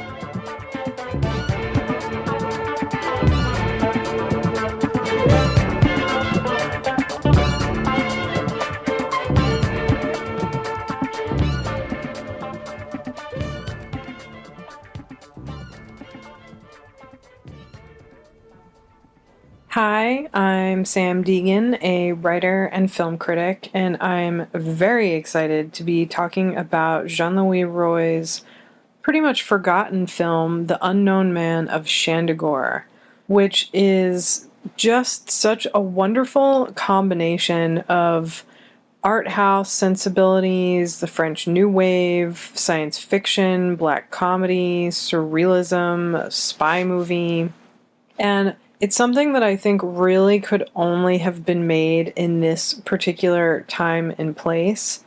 And something that I'm going to be talking a lot about as we go through the film is the ways in which it borrows from things like the French New Wave tradition and also really ties into a lot of what's going on in pop culture at the time with nuclear terror films and, as I said, spy movies. But instead of feeling like it's, just another Eurospy knockoff or something like that, it is totally its own beast in the absolute best way. And basically the plot of the film is Herbert von Kranz, who we see here, has created this device, the annulator or the canceller in some translations, which can neutralize atomic bombs. And I think from the get-go, it makes it seem like he would be some kind of hero with that information. But as soon as you meet him, you realize he is this very unpleasant person, played by the wonderful Daniel Emile Fork, who I will talk more about later. But he pretty much wants to keep his plans for the invention to himself and keep it secret, and doesn't really want anyone else to get their hands on it, has control over his daughter Sylvain and his assistant. But of course, because of the nature of his invention, there are all these different groups trying to compete for the information. Not just the Americans, but of course you have the USSR involved as well, and the French. And later on, this kind of shadowy underground organization. And I will talk all about that as we go. But I did want to start off talking about Jean-Louis Roy, because I think his name probably will not be familiar to a lot of people seeing this for the first time. And so even though in a lot of ways, as I said, this reflects what was going on in the French New Wave, it is a French language film and has a number of pretty well-known French actors in it. It's a Swiss film. And Roy was a Swiss director, and he's somebody who was involved in film from a really young age, was very passionate about it. And I think connected to that is not just this overall passion for watching films and making them, but also this sense of getting involved in what does Swiss cinema mean, and how can we create a Swiss national cinema. And so from when he was a teenager, he worked in pretty much the emerging Swiss television network, started out as a producer, and because of that experience, pretty much learned filmmaking from the ground up, not just things like sound and cinematography. He became a cameraman, he learned editing, and worked closely when he was young with some other directors who I'll mention in a little bit, but namely people like Claude Garretta. And 1963 is when he essentially became a director in his own right and was award-winning pretty much from the beginning, and I think was really determined to prove himself. And definitely getting your start in the 60s when there's so much exciting art house cinema happening all around Europe in countries not only like France, but Italy and Germany. And so I think smaller countries, especially like Switzerland, who weren't particularly known for their robust filmmaking scene, I think a lot of those artists really felt the need to sort of push themselves and make something that felt unique. And that is definitely what he has achieved with The Unknown Man of Shandigor. And I think there was definitely some criticism, in my understanding, that some Swiss people pushed back on the film as maybe feeling too French and not distinctly Swiss enough. but it did go to a number of major European film festivals as a Swiss film, like Cannes in France. And I think Roy's career is one that is definitely ripe for exploration, and he's one of those really interesting figures that I think gets sort of pushed to the sidelines compared to a lot of the more major figures of European art house filmmaking. So, as I said, he got his start in television, and he wound up returning to that often throughout his career. And interestingly, a number of people that he cast in this film or hired to work on the crew were also people with strong careers in television who were maybe pushed out of bigger film projects. Also, there are just many, many interesting people involved in this, and you do get the sense that he was just concerned with working with interesting people who were creative and talented and maybe saw things in a slightly different way, as he obviously does.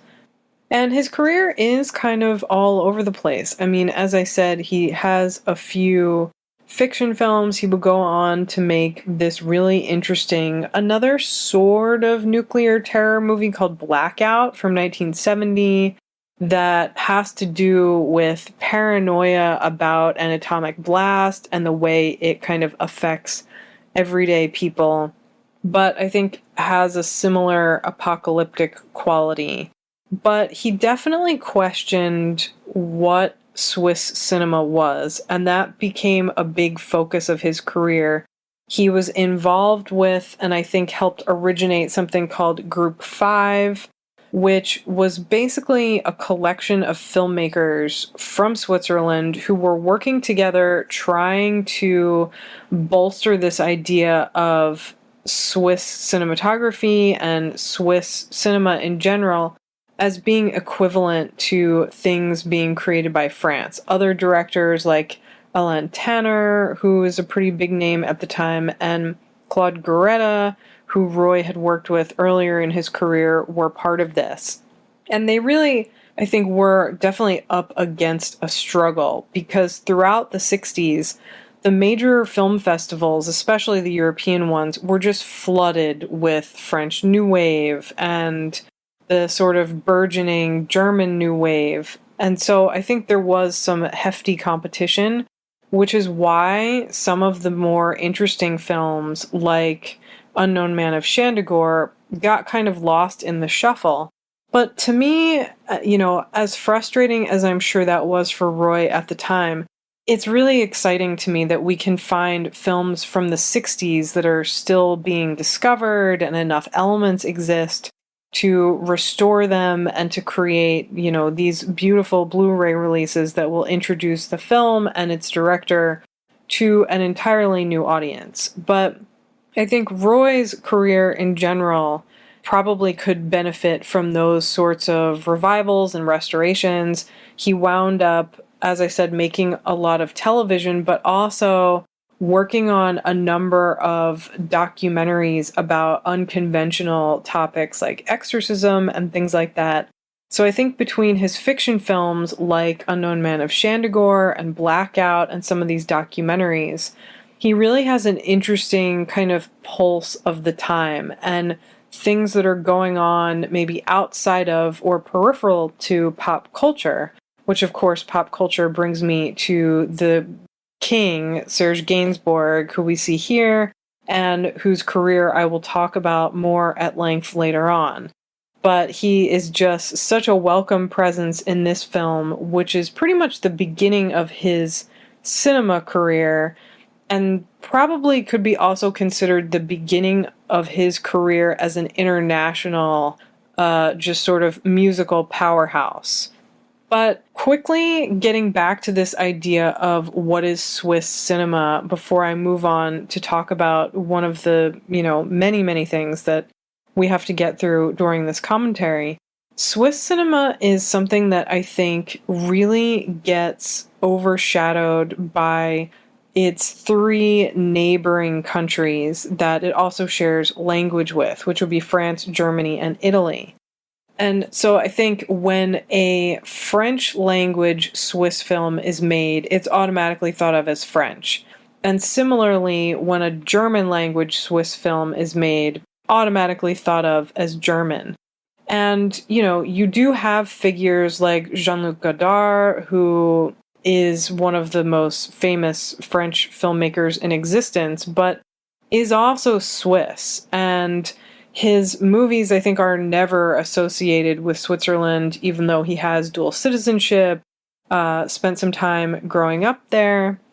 And so there is this sort of larger question, I think, of what is Swiss identity? Because different parts of the country feel either French or German or Italian, though there are, of course, Swiss dialects of all those languages, plus a language called Romanche, which is a Romance language, the way that French and Italian and Spanish are. But it's a uniquely Swiss language that is spoken only in a particular region. But the majority of the country are German speakers, which I think is why so often Swiss German language cinema is just sort of lumped in the way a lot of Austrian cinema, unfortunately, is just kind of lumped in with German directors. But here, this feels just very French to me, not only because we have Serge Gainsbourg, who's one of the most wonderful French people of all time, but because you have these great sort of group of spies known as the bald heads, and with their shaved heads and, you know, coat jackets and black turtlenecks, they look so much like the French philosopher Michel Foucault that it almost feels like a very particular sort of intellectual in-joke, though I'm not quite sure in the 60s it was entirely supposed to be. But I love the way that he makes them look so visually distinct from the other groups that they're competing against, like the Americans, who are headed by Howard Vernon, of all people, playing a character named Bobby Gunn as a former Nazi working for the Americans. And the Americans' den, which you see here, it's their headquarters in a bowling alley, which is, you know, one of the many delightful elements about this movie. But the way that he separates out all of these different spy groups by nationality or kind of affiliation is one of the really wonderful, I think, visual touches, because they're all very funny. And so something that I do want to talk about right off the bat here is the connection between this film and the French New Wave. So the New Wave really began in the late 50s and includes lots of crime thrillers and some classic experimental cinema by figures like Alain Resnais and Chris Marker. And you get kind of this really wide range of genres and subgenres and subject matter within the French New Wave. But I think there is also this really interesting tendency to explore subgenres like the crime thrillers that I mentioned, and also this more sci-fi strain through films like Alphaville, which I think probably has the closest relationship to Unknown Man of Shandigor, but I want to talk about that a little bit later. So the New Wave, I think, is this fascinating concept of art house cinema and experimental cinema with these filmmakers who were all really passionate cinephiles. They mostly got their start as film critics, working closely together, going to the cinema together pretty much every single day, and were convinced that they could come up with a new type of cinema. And that includes formulaic things like just the way shots are set up, but also writing and subject matter and just this really incredible, a lot of the time, approach to editing, the way narratives play out. And a lot of them are deeply concerned with leftist politics and a lot of social change that was happening at the time in the sort of post-World War II era through the rise of the Cold War and the fall of colonialism, and things that I'll talk more about as we go along. But so that, I think, is one way that Unknown Man of Shandigor really connects to the New Wave, is this concern with politics, this sort of humorous, almost nihilistic approach to the subject matter, and editing and storytelling that feels very non-traditional. And certainly the influence of the New Wave is just massive, and it spread far beyond Europe in the 60s, as I'm sure anyone listening to this knows. Thanks to the major directors like Godard, who I already mentioned, but also more maybe traditional type of filmmakers like Truffaut and Eric Rohmer, and even people like Jacques Rivette, who wasn't technically, I think, as associated with the New Wave as some of those people I mentioned, but like them, he started out as a film critic. He was interested in making these really unconventional experimental films with lots of references to literature and other cinema and pop culture, which are all things that you see here in Unknown Man of Shandigor. And I just want to point out this really wonderful scene where Sylvain is feeding this unseen, basically sea monster that lives in their pool in the back of their house. And I just absolutely love that plot element so much. And it is something that reminds me of the French New Wave, because a lot of those filmmakers sort of dipped a toe into this area of the fantastique, which is close to fantasy, but is this distinctly French notion that combines things like magic realism and French fairy tales and this sense of sort of altered reality. Like, you never quite know what's real, if something is going to become supernatural. And I do think you really see a sense of that in a number of French New Wave films, definitely in Jacques Rivette's films, and certainly in Unknown Man of Shandigor. So the New Wave, which blew up in the late 50s and started to die out, at least in terms of its most productive years, by the early 60s, by 1967, I think, had become super influential. You get things like Weekend, Godard's really radical film that he made in this same year, that has to do with questioning capitalism and bourgeois social conventions, and things that you see, I think, reflected in something like Unknown Man of Shandigor in a different way. But this use of absurdism is something you find in so many New Wave films, and it definitely shows up here. This kind of deep, ironic, kind of sarcastic look at the way the world is set up, the way people function in it, the way governments are and business is structured. And that, I think, shows up here in the way that the scientist has created this.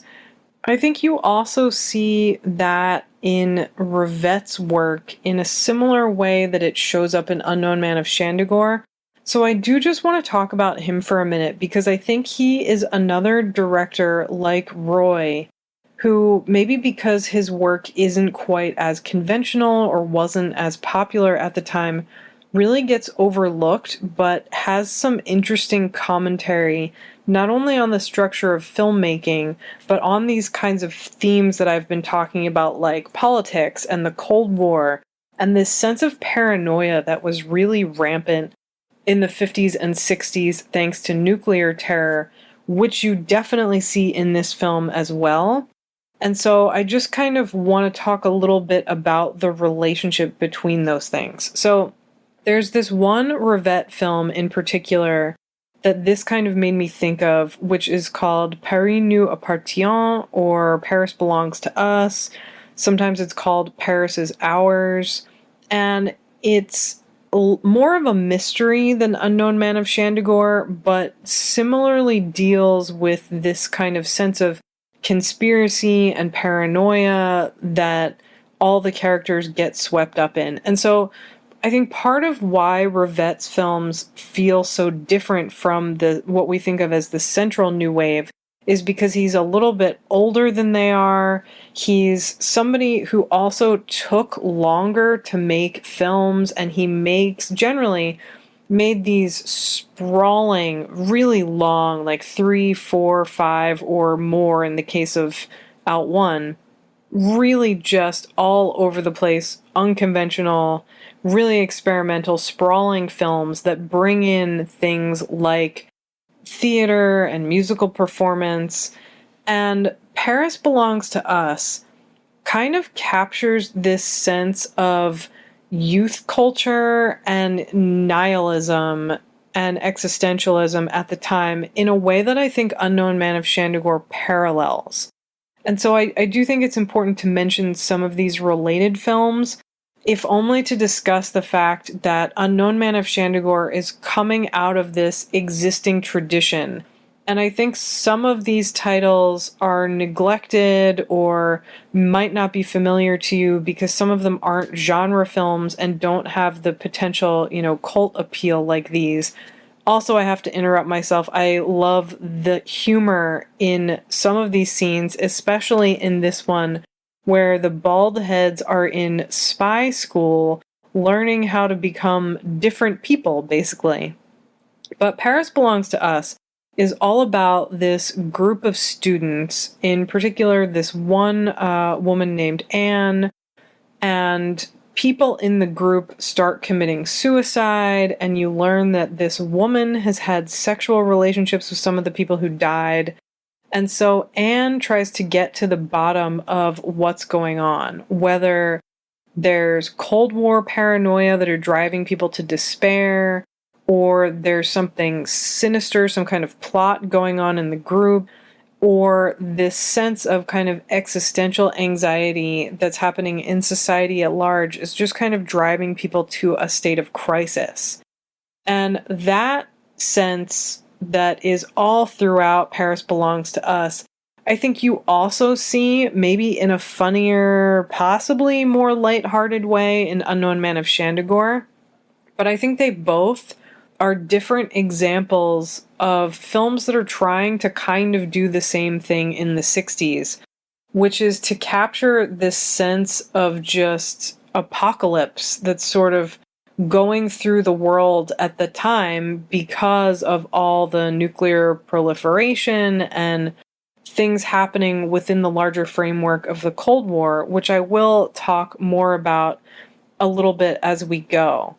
And definitely speaking of Rivette, I also really want to acknowledge the influence of much earlier directors like Fritz Lang and Louis Feuillade, who I'll explain more in a minute, and the influence of 20s and 30s film serials. So they were a huge influence on Rivette's work, I think, on the French New Wave in general, and you really see their influence show up in Unknown Man of Shandigor. So that sense of paranoia and nihilism and kind of existential terror that's in Paris Belongs to Us, and that certainly shows up in Unknown Man of Shandigor. I mean, it's pretty much the central focus of the whole film.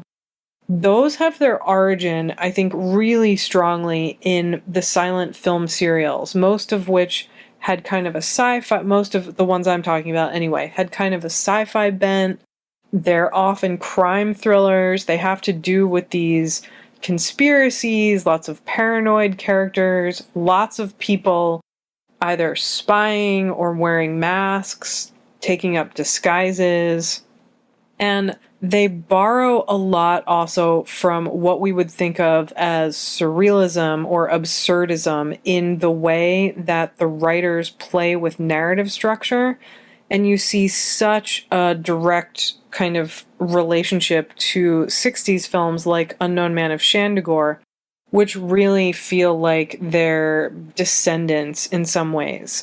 There's this sense of horror in a lot of these early film serials that definitely borrow from the theater of the absurd tradition, but that also comes from this like paranoid sense you find in crime thriller serials. characters who are in these totally inexplicable situations that don't seem to make a whole lot of narrative sense. And that really, I think, describes what's going on in Unknown Man of Shandigor. There are these events that feel totally random or frustrating, or you can't quite work out in a logical sense, why is this happening? Are these people going mad? And that happens in so many of these early film serials, but is, a constant throughout Unknown Man of Shandigor, when you're kind of asking yourself, if you're trying to approach the film from a linear, rational way, I think you might often ask yourself, well, why are these characters doing any of these things? And I think that absurdist influence is just absolutely wonderful. I mean, you have these characters who, in the case of the scientist, and there are a lot of these same sorts of von Krantz-like mad scientists in film serials, where it seems like they're inventing things just for the sake of exploring the depths of their own brilliance, rather than in helping humanity in any particular clear way. And that is so the case here with his character. He's so mean to his assistant, he's controlling and kind of abusive to his daughter. He's created this theoretically wonderful device that can end the threat of nuclear terror, but he doesn't really seem to be interested in using it for good. He's just obsessed with having control over it. And the fact that it's hidden in these kind of romantic vacation beach time film reels is one of the funnier and more unexpected elements of the film that reminds me a lot of film serials. It's some of the sort of random, unexpected behavior that you would definitely expect from the French fantastique genre that I mentioned earlier. That's all over the crime film serials of the 1910s and 20s, and even to a degree into the 30s. This French director, Louis Feuillade, who I mentioned, particularly had, I think, a big influence not only on French fantastique films to emerge, definitely on the New Wave, but he created this kind of cinematic tradition that's really hard to summarize, that combines a lot of different genres. Horror and fantasy and that kind of magical realism I mentioned. Characters are just sort of dropped into these uncertain worlds that don't seem to follow any set rules. And you can definitely find Feuillade's influence in the work of directors like Fritz Lang and Alfred Hitchcock. And Lang, if you know anything about the French New Wave, Lang has a huge influence on them all. I mean, Rivette wrote some really great pieces on Lang's work, and definitely Godard was indebted to him. He has a role in Contempt. But where I think I'm thinking of the connection between Feuillade and Unknown Man of Shandigor is Fantomas, which was this literary serial created by Marcel Allan and Pierre Souvestre in 1911 about this arch-villain. And it covers all these different books. He's obsessed with crime, and basically his main focus is committing as many crimes as possible, never getting caught. He's, a bank robber and a murderer and a jewel thief. And he has no real loyalty to anyone, no actual morals. His identity seems to change from book to book, and of course that shows up in the films as well. And he has this detective arch nemesis who he's going up against. And that sort of pattern of crime fiction blended with surrealism and the fantastique and things like non-linear time and this sort of use of identity as shifting and technology as being exciting but threatening at the same time, and random violence that seems to occur with no reason.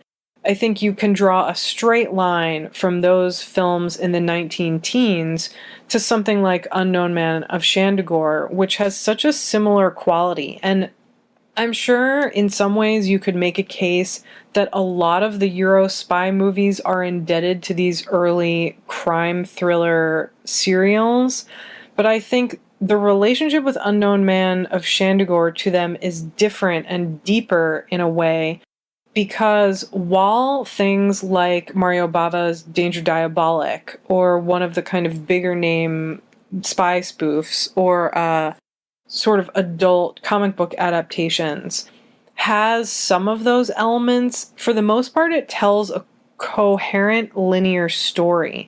But Unknown Man of Shandigor has that sense of uncertainty and unpredictability that is such a staple of those film serials, but that I think doesn't exist in a lot of the spy comedies to come out in the 60s and really sort of dominate in a lot of ways.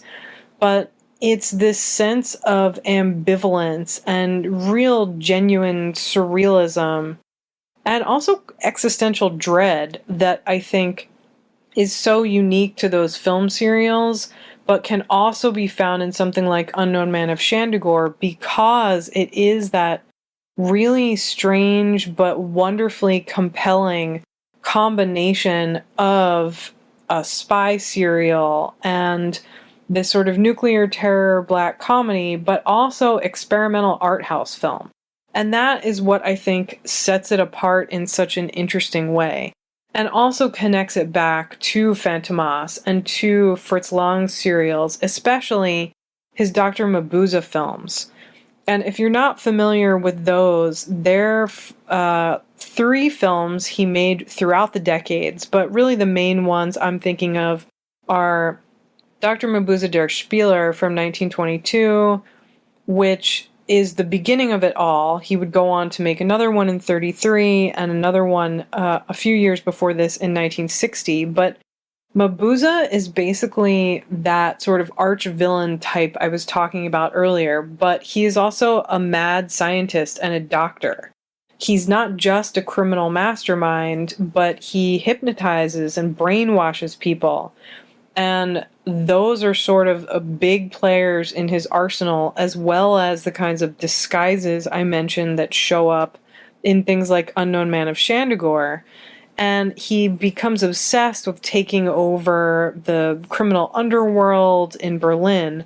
But this idea that technology and science play an important part in the arch-villain's plans are something that you definitely do see in Fantomas, but even more so in the Dr. Mabuse films. And I do also just want to talk for a minute about Sylvain, his daughter here, played by Marie-France Boyer, who is such an interesting character because she's the only one, I think, in the whole film who feels remotely like a real person. And in a way, it makes it seem like she's wandered in from a different film. I mean, she's being controlled and imprisoned by her father, who is not presented as a loving father in any way. And she's driven away from him and basically escapes and runs away, only to be kidnapped, of course, interrogated, as we see in this scene. And the only place she wants to go is to the legendary Shandigor, which is where she had the great vacation with her boyfriend, who she spends all of her time daydreaming about. And she's such an interesting, kind of haunting figure throughout the film.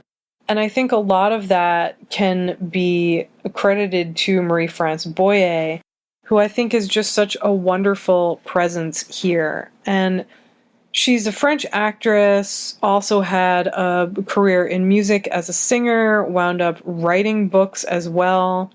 She didn't have a really long film career. She's in about a dozen films, also went on to do some TV. But she worked with some really incredible directors like Henri Verneuil, but Ricardo Freda for anyone who's interested in horror films or thrillers, and also, of course, Agnes Varda.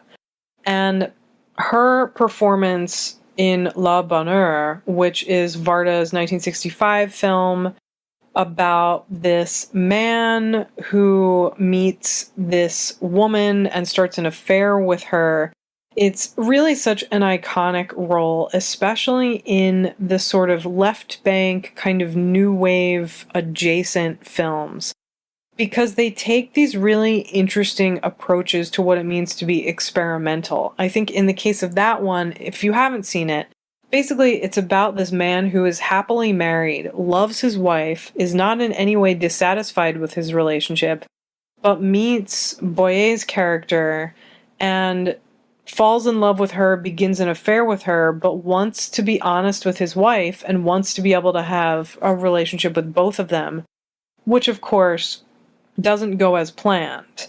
And I think because of her role in that film and how associated she is with Varda's career at that time, it feels like she stepped out of a new wave movie. And I also think some of that has to do with her character's preoccupations with love and freedom and this sense of fantasy that she has. Like, in a lot of ways, because her father has pretty much kept her prisoner, she has this real kind of sense of naivete and fantasy. Like, she doesn't seem to really know what the world is really about. She's very idealistic. That sense of idealism is certainly changed by the end of the film, at least to some degree. And it also reminds me of Rivette's Paris Belongs to Us and other young female characters in that film, but also in other films from the period, like, speaking of a major mad science film, Georges Franju's Eyes Without a Face from 1960, which is another really important connection here, especially in this relationship between father and daughter. So Eyes Without a Face, for those of you who haven't seen it, it's one of the most incredible French horror films of all time, and just films in general. It's about this surgeon whose daughter, his beautiful young blonde daughter, has been in this car accident and her face is disfigured. And he's a brilliant surgeon, so he becomes obsessed with trying to perform a face transplant on her, which involves him basically kidnapping and killing other young women.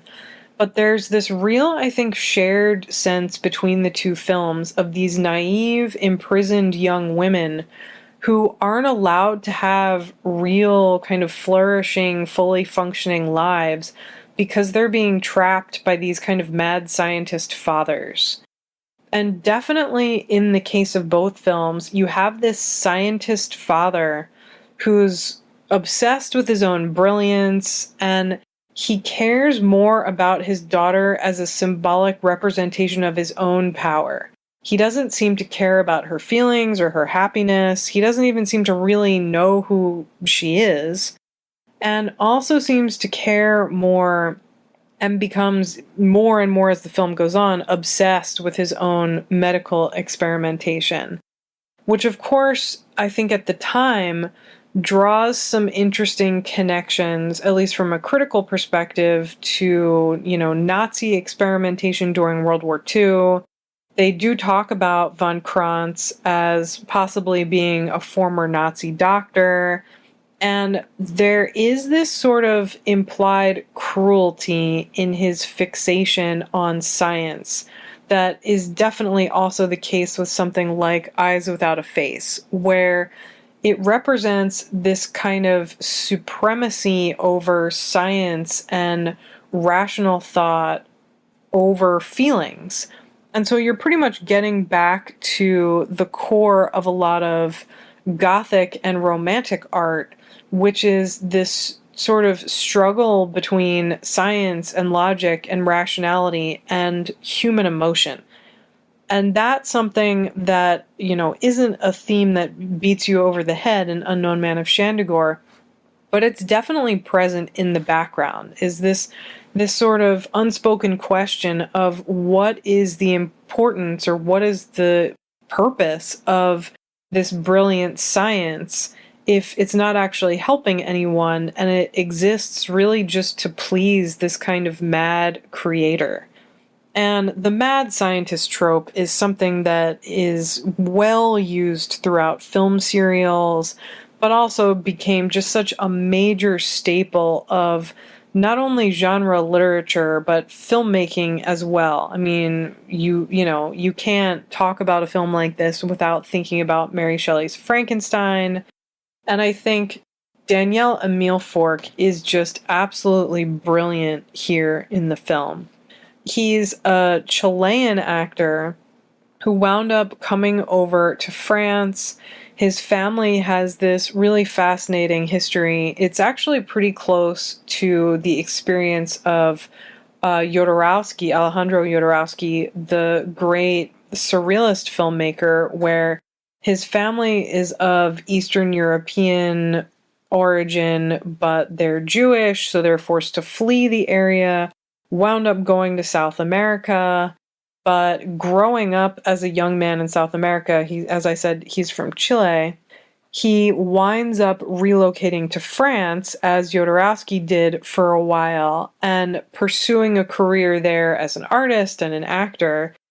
And from my understanding, Jodorowsky said that part of what drove Emile Fork out of Chile is that he was gay and wanted to be able to live his life without any sort of fear of reprisals. But he's just an absolutely wonderful presence in this film, and his distinctive facial features and body language is just absolutely perfect. And I know him first and foremost from City of Lost Children, the great 90s movie that I think a lot of you will recognize him from as well. And he plays very similar characters in both of those, where he sort of straddles this line between tragic figure and almost villainous to a degree. And I think he did wind up playing a lot of villains because he does have that sort of sinister visage, which is so great in these films. But he's in so many amazing art house movies in the 60s and 70s and 80s, definitely well before City of the Lost Children. Genre films like Devil's Nightmare. He worked with Fellini on Casanova. He worked with Clouseau on this great 40s film called The Spies that sets up this really interesting dynamic between soldiers who have survived the war but been horribly tortured and how they wind up treating Gestapo agents when they encounter them in the post-war years. He worked with Roman Polanski on Pirates and Woody Allen, Alain Robbe-Grillet on Trans-Europe Express. He's in another spy thriller from just before this called The Liquidator. But this is one of my favorite scenes that he is in the whole film, where he kills this spy. He basically captures this spy who has snuck into the house, tortures him, and kills him by liquefying him. And it's such a beautiful sequence, kind of comic, but definitely horrifying at the same time. And I think he makes such a great duo with Yvonne, his assistant, who's played by Marcel Imhoff. And poor Yvonne, you really just feel for him throughout the film because he is constantly suffering. Whether he's suffering because Von Krantz is yelling at him, or later on when he's basically being kind of tortured and interrogated. I do briefly just want to mention these gorgeous Barcelona sets, most of which are Antonio Gaudi buildings, but I will talk about the great sets and cinematography a little bit later. So I just wanted to mention again Marcel Imhoff, who is a Swiss actor.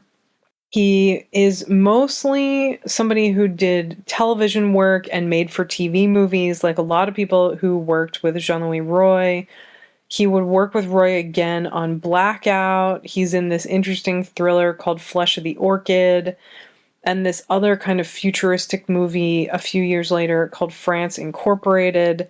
And he's just one of the many figures in this film who I think has this really distinctive appearance and acting style, and he's just such a great character actor here, and I think works so well with just the general vibe of the film, and his character is so tragic and I think unforgettable. I mean, there are a lot of really great kind of quirky, eccentric, mad scientist assistant characters throughout cinema, but he's definitely a wonderful one.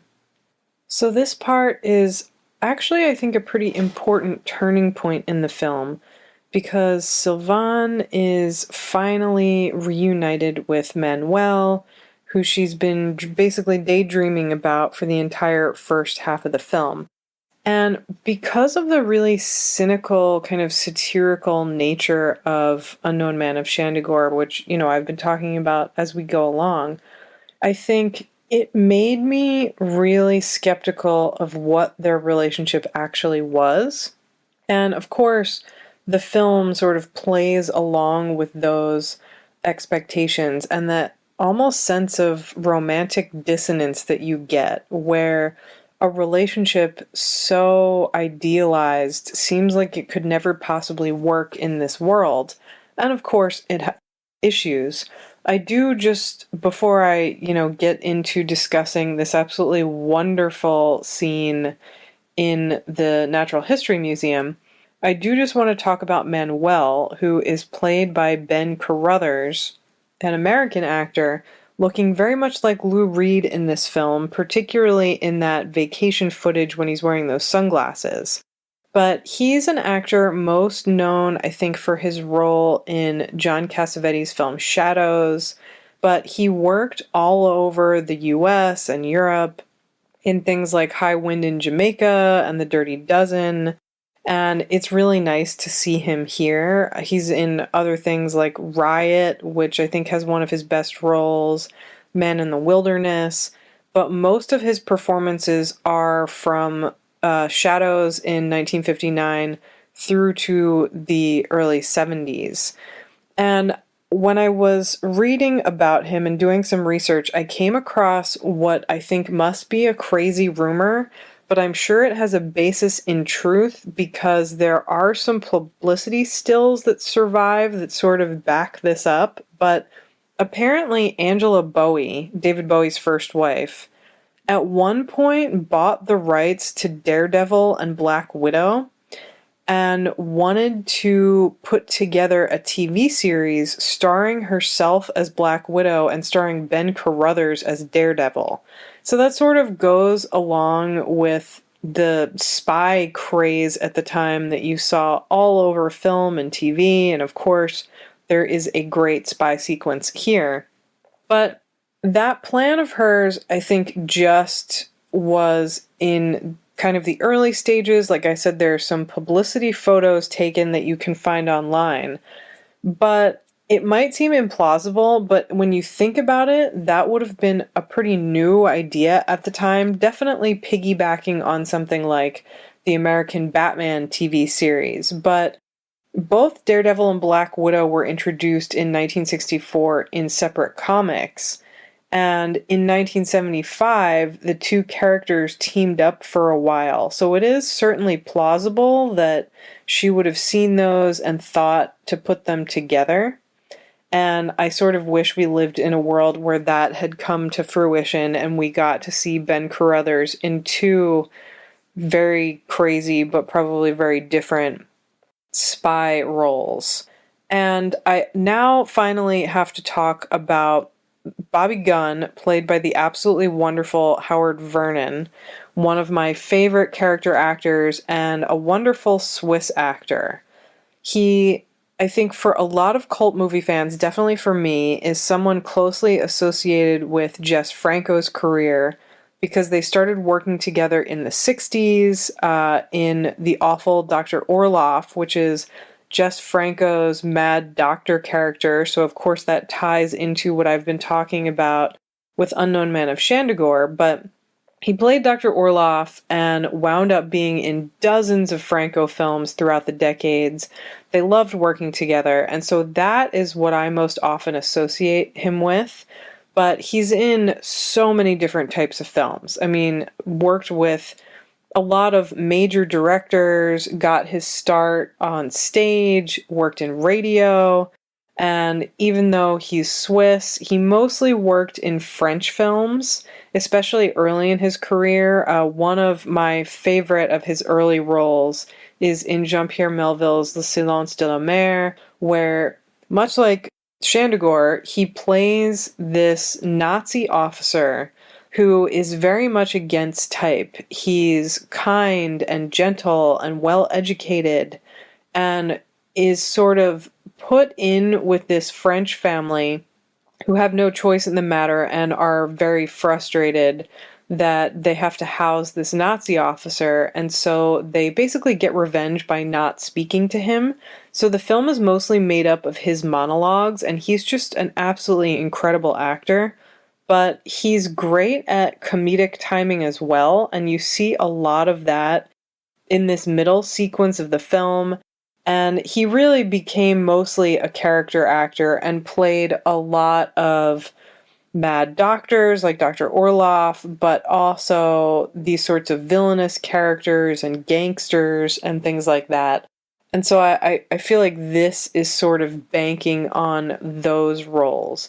But he was just so prolific. I mean, from 1945 on, he's in war films, thrillers, spy movies, crime and adventure movies, horror movies, and worked with everybody from Fritz Lang. I mentioned one of the later Mabuse films already. He also has an uncredited role in Godard's Alphaville, providing sort of a direct connection between the two of them.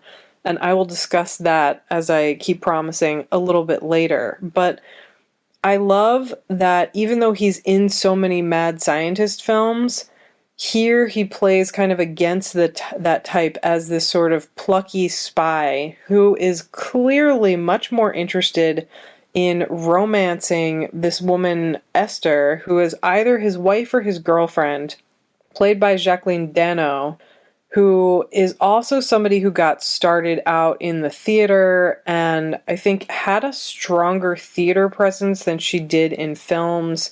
She was in early performances of some of Sartre's plays, and I'm guessing that she was discovered doing some cabaret work, at least by Jean-Louis Roy, because she was a singer and a stage performer and is one of many people, and I know I've already brought this up, especially in connection with Marcel Imhoff as Yvonne, but she's one of the many great character actors kind of in the background who just is memorable in a really sort of quiet, unique way. She wound up being in about 50 movies, mostly small roles in television movies, but also some interesting, pretty underrated things like the serial killer thriller The Strangler from a couple years after this in 1970.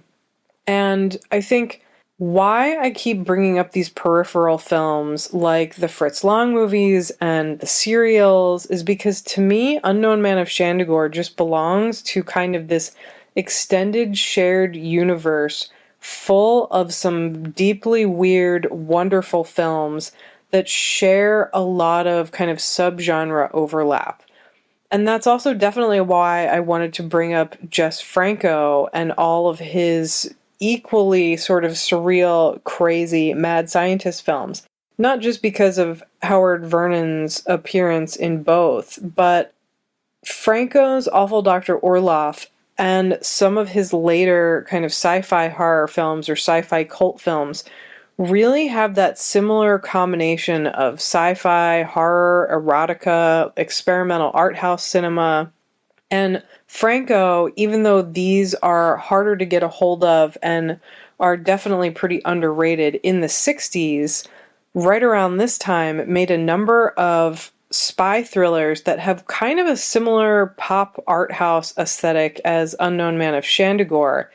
So you could easily double feature some of those with this film and see a lot of really interesting similarities beyond just Howard Vernon's appearance. And I do briefly just want to talk about the film's writers, because they obviously are working in this tradition that a number of people were really keyed into at this time, not just, Fritz Lang and Jess Franco and people like that. So the original scenario was written by Jean-Louis Roy, and he had two writers helping him with the script adaptation. One is Gabriel Aru, who was originally known as Gabriel Aruchev, an Azerbaijani writer and actor who mostly worked in France in things like Riff Raff Girls and Buñuel's Death in the Garden from '56. And like a lot of people that I keep mentioning, really has a career that goes all over the place, from TV work to art house films to cult movies and more sort of genre type films like this one. He's also the producer of this film and acts as one of the spies, and I will point him out in a minute when he appears in quite a memorable way. The other writer is Pierre Koralnik, who is a French director and writer who, like so many people involved in this, mostly directed TV movies and some documentaries, things like The Holy Family and French Intrigue. And in these sequences where they're sort of wandering around Shandigor, aka Antonio Gaudi's Barcelona, there is just such incredible cinematography. And I know that there were plenty of spy movies in the 60s being made in some really dazzling color, but I think the black and white here does such a service to this great sort of bizarre atmosphere with all of these really striking visual tonal shifts. So I keep pointing out these Barcelona scenes, mostly shot in some Antonio Gaudi architecture, as I was mentioning. They wander through places like Park Güell, the Tibidabo Attractions Park, and La Pedrera. And the modernist sense of some of these remind me of things like Bertolucci's The Conformist, when you have this architecture that's just so striking that it almost feels like a character in its own right, but is also a really integral part of the film. And I think having their scenes together set in this really unforgettable landscape that is also so strikingly different sets their story apart tonally as well. Because as I was saying earlier, it almost feels like when we're with Sylvain, we're just in a totally different film. There are also elements of that sequence where they're together in the park that remind me a little bit of Carol Reed's The Third Man, with its fairground sequences and this sense that this conspiracy and this sense of paranoia and threat is located somewhere that normally would feel safe and touristy and fun and, kind of child and family friendly. And the really great cinematography is from Roger Bimpage, who I just wanted to mention. He also shot Blackout for Jean-Louis Roy, along with a number of other TV projects, things like The Third Cry from '74, and he also directed a number of made-for-TV movies.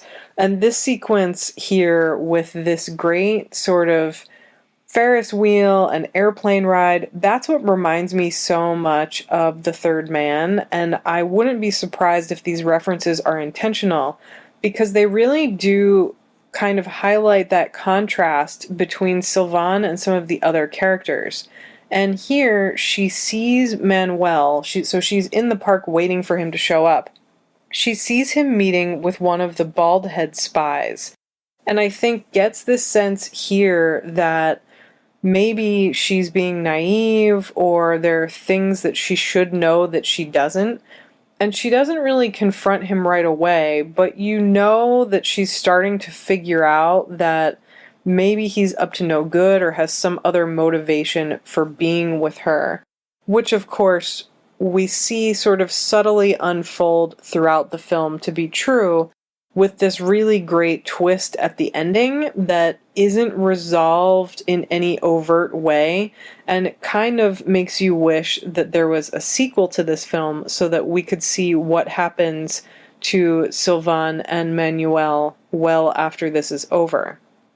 And so this sequence coming up, I think, is one of what will probably become the most iconic in the film, when we have this spy arrive back at the Bald Head headquarters, and this is just such a wonderfully kind of sinister but comedic scene where they think that one of their fellow spies who was obviously murdered, number one, and is being shipped back from Shandigor. They think he's maybe not responding because he's playing dead.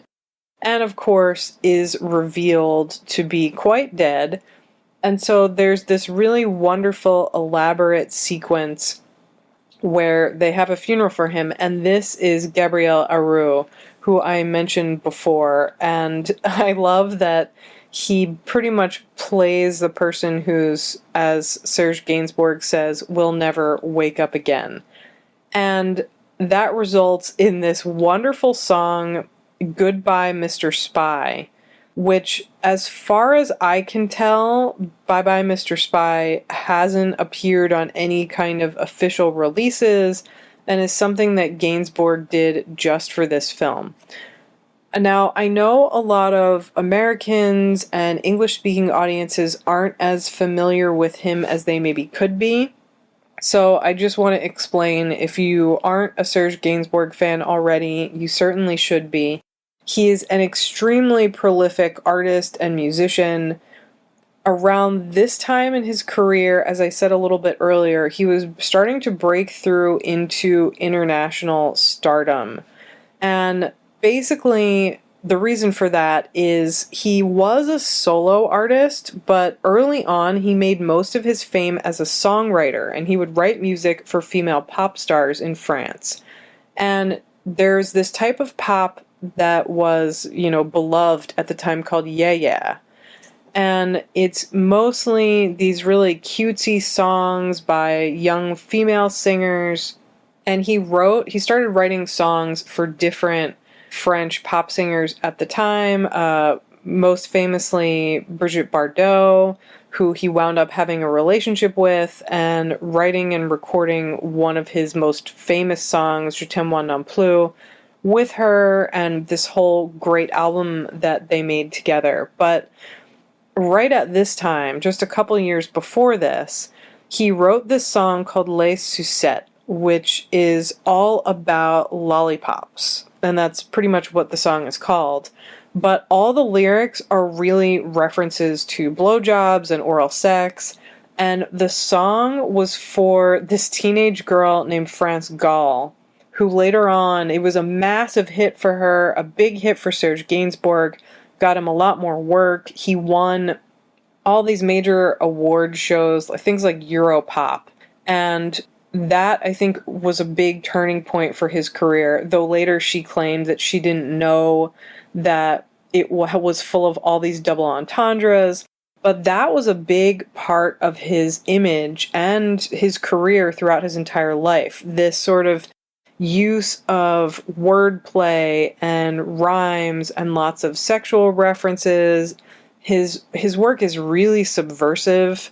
I absolutely love him. He has covered a huge range of genres. He's basically France's most important contemporary musician, and I feel like the most maybe apt parallel for an English language musician would be somebody like David Bowie, who reinvented themselves and worked in all these different genres, collaborated with artists throughout the decades, and he just is one of, I think, the most beloved figures of French culture in the 20th century for great reason. But he was certainly more than just a musician. I mean, he also was a poet and a painter, and he got into film around this time as well and worked as an actor, as you see here. He wrote music for films and wound up being a director in his own right a few years after this. But here, he just is such a great presence. And I think that kind of sense of satire that's so ingrained in his work and his career is what makes him just perfectly cast in that role of the head of the bald-head spies who, himself is not bald-headed at all. And in the same year, 1967, he wrote the script and the music for this musical comedic film called Anna, starring Anna Karina, the great new wave actress and Godard's first wife. And so I think this was a turning point for him, not just because he reached these levels of more international fame, as I said a few minutes ago, but also it was his breakaway into film. And he definitely brought that sense of subversiveness and, satire and that really wonderful dark humor from his music into film as well. And this is another important turning point in the film because you, of course, have the death of von Krantz, who pretty much gives up on life and commits suicide by jumping into or falling into the pool outside of his house to be devoured by this amazing sea monster that we never actually see, which I'm sure is for budgetary reasons, but I think it's more effective because we don't see it and it doesn't get into that sort of creature feature territory, which I think adds just such another great layer to this. And I know earlier I was talking about the Fantastique, and having just this sort of occasional recurring nod to a pet sea monster is totally in that line, but also makes me think of some of the great kind of spy spoof genre crossovers happening at this time. Things like Get Smart, the TV show, which just have all these sort of ludicrous elements and mock sort of this pop culture obsession with spies and spy movies and spy TV shows.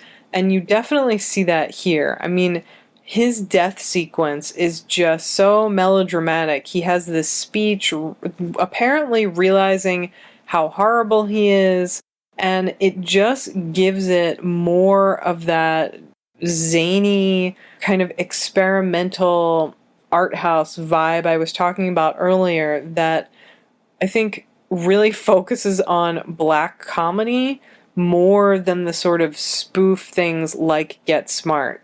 And it's just also such a great moment writing-wise because he doesn't have to have a showdown with anyone like he's some kind of supervillain. He just sort of quietly disappears and commits suicide by sea monster, and that's the end of him. And his daughter and all of the different spy agencies competing for his work have to sort of pick up the pieces in the aftermath, and he just sort of gracefully bows out of the whole thing in a way that I think is just so wonderful. His death also brings about a change in Sylvain, and thus I think in kind of the emotional core of the film, because she goes from being this sort of naive idealist obsessed with this sort of fantasy of romantic love to kind of waking up to what's going on around her and maybe sort of realizing that because of who she is and her father's work, she can never really have that kind of simple, idealistic, domestic life. And so he winds up driving this wedge, even after death, between her and Manuel. And this sequence, I think, really just makes me think of how different these scenes are than the rest of the film. And how, because these moments are so melodramatic and shot like we're in the middle of some kind of Eric Rohmer film full of romantic frustration and all of this kind of sense of longing in these, beautiful Barcelona sets. It makes it feel like it's colliding in a way with this sort of black comedy, over-the-top spy nuclear terror narrative. But that's one of the things I really love about the film, is because these feel so different, it really adds to that sort of surreal, experimental quality. It gives you so much more than what you might just expect out of an average kind of Euro cult spy spoof. And I think Sylvain's role in that is really important. And of course, her leaving Manuel here is something I thought this was really going to be a different plot element than it was. But by the end, it just adds to this air of cynicism that is absolutely wonderful.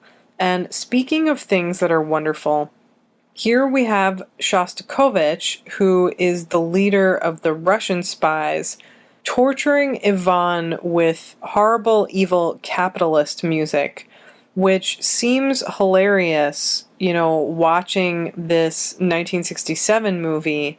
But when you think about the fact that Americans tortured their captives at Guantanamo Bay with heavy metal music and things like Skinny Puppy, like experimental industrial music, really this movie is either aware of something similar going on at that time, or is just kind of tapping into something that would come to pass in the near future.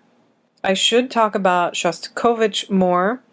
He's played by Jacques Tufilo, another French actor who started off, much like Howard Vernon, in the mid to late 40s, was in dozens of films with some really great directors like Jean Delanoy and Henri Vernet, but also people like Gene Kelly and Peter Ustinov making films in France. He's in Louis Malle's Zazie dans le Metro, and Werner Herzog's Nosferatu. He plays the sea captain, which is where I initially recognized him from. Also was in films with Chabrol later in his career, and is yet another example of some of the really wonderful character actors in this movie. And of course, in the 60s, you can't have a Cold War film without Russian spies.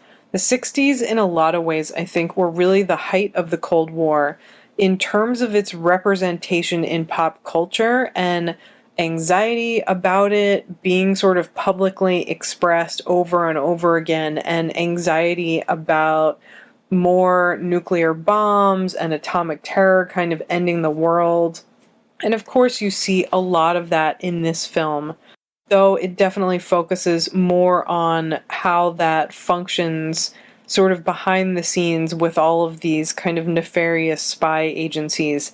And the thing that I haven't said yet that I really do like about it is they're all sort of presented as equal. The film doesn't really spin it so that we want one group of spies to get this blueprint rather than another. And I think in a lot of, especially English language, bigger budget sort of British and American movies, like especially the James Bond films, you get the sense that there's a clear idea of who are the good guys and who are the bad guys. And the good guys are always the Americans or MI6 in the case of a lot of British films. And here, it's just sort of, they're all manipulative and nefarious. They're all killers. And I love this sort of torture by American rock music or evil capitalist rock music, and then death by snow. It just adds another element to the film's really just incredible visual world, which we see again here with this new spy emerging, but I will talk about him a little bit later. So I do just want to talk about the Cold War for real a little bit at this point. So In 1960, France, along with many other countries around the world throughout the decade, were testing their own atomic bombs. You also have other things happening like the Sino-Soviet split and these sort of alliances that are breaking and forming. A lot of colonialist rule was coming to an end at this time for France, but also for the Dutch and the British, as a lot of countries that were once occupied by these, European powers declared independence and had successful revolutions. You also have the alarming deterioration of relations between the United States and Cuba with things like the Bay of Pigs and the Cuban Missile Crisis. Early in the decade in 1961, the Berlin Wall is built. There's the beginning of the Vietnam War. You also have this obsession with the space race, which I think has this really fantastical quality in terms of how it connects the Cold War with technological advancement and this sense of competition. Like, who's going to get the technology first? Who's going to make these advancements first? And something that I think this film reflects in a really wonderful way is this idea or this kind of sense that it almost doesn't matter what the advancements are or how they help people. It's this competitive, almost macho quality of making advancements just for the sake of it and just so you can say you have the technology or you did it first. And I really think there's a lot of that deeply embedded in Unknown Man of Shandigor in a marvelous way. And some of the 60s run of spy films kind of reflects that, but not as sarcastically or in such a downbeat way.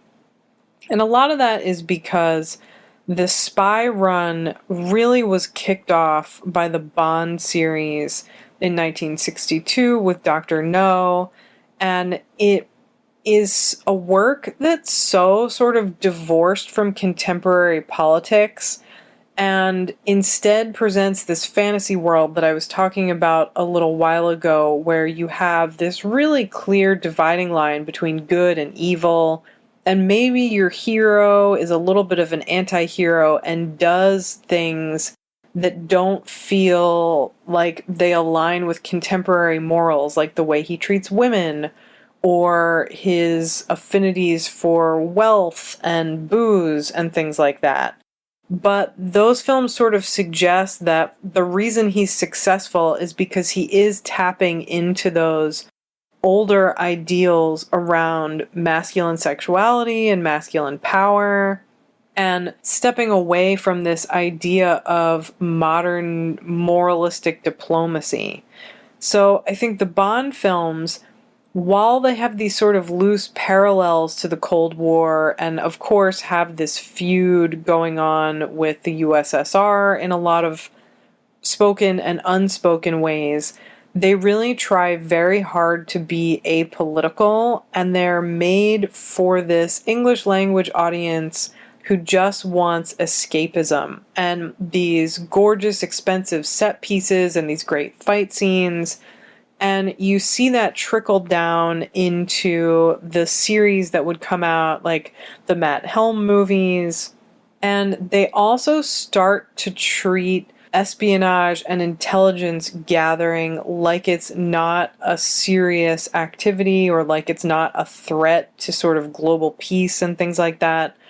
But I think most of those movies were intentionally these kind of wacky, lighthearted, even slapstick comedies or sex comedies. And so those escapist adventure movies became super popular because of Bond. But you do occasionally have examples of more serious things that I think Unknown Man of Shandigor is more in line with. Things like The Manchurian Candidate from 1962 and The Mindbenders from 63, which are basically both about these fears of being brainwashed into committing acts of treason and doing things you don't want to do. Also, The Ipcris File and the absolutely wonderful, super bleak The Spy Who Came In From the Cold, which is just before this in 1965.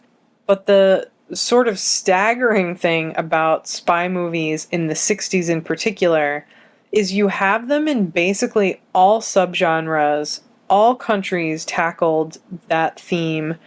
And there were a lot of series beyond just Bond. I already mentioned Matt Helm. There's something like Commissar X, which was made in West Germany. And they provide such a kind of fascinating contrast to the nuclear crisis films coming out in the 60s that dealt a little bit more, I don't want to say realistically always, but dealt a little more seriously with Cold War issues and this fear of nuclear terror. The Day the Earth Caught Fire, 7 Days in May, Hitchcock's Torn Curtain, of course, Dr. Strangelove. You can't talk about Unknown Man of Shandigor without at least mentioning that, which was made a few years before this in 1964. You also have similar themes pop up in shows like The Avengers, and even in something like Doctor Who to a different degree. And I think it's always so fascinating to me to examine who's making these comedies and who's making the more serious films that really tap into frustration with governments and political situations and technology and the fears that everyday people experienced. And I think Unknown Man of Shandigor straddles this really interesting line where it does have a lot of genuinely downbeat and serious themes while also appearing to be in line with some of those more satirical, kind of comedic movies. But it's not really one of those. And I know I keep saying that I'm going to talk about its closest comparison, which is Godard's Alphaville. I am finally going to talk about it because there's so much similar that is going on, especially below the surface, beneath these two films, that I don't think you could bring up Shandigor without also talking about Alphaville, especially because it was made only 2 years before this. The major difference, I think, is that there's much more of a noir, futuristic vibe, whereas this feels more experimental and surrealistic to me. Of course, as I said, Howard Vernon is in both films, and it's just this great blend of film noir, dystopian sci-fi, and I think this feels not at all like a copy of Alphaville because it's not doing anything similar with that kind of mystery, detective story, film noir aspect. But where they are similar is instead of building all these kind of futuristic sets, Godard just shot in France, in Paris, and has this way of shooting the cityscapes, especially at night, that make it feel really futuristic and foreboding, and gives you this sense that there's something uncanny about modern urban environments, and that they are sort of futuristic, even though they're also are present.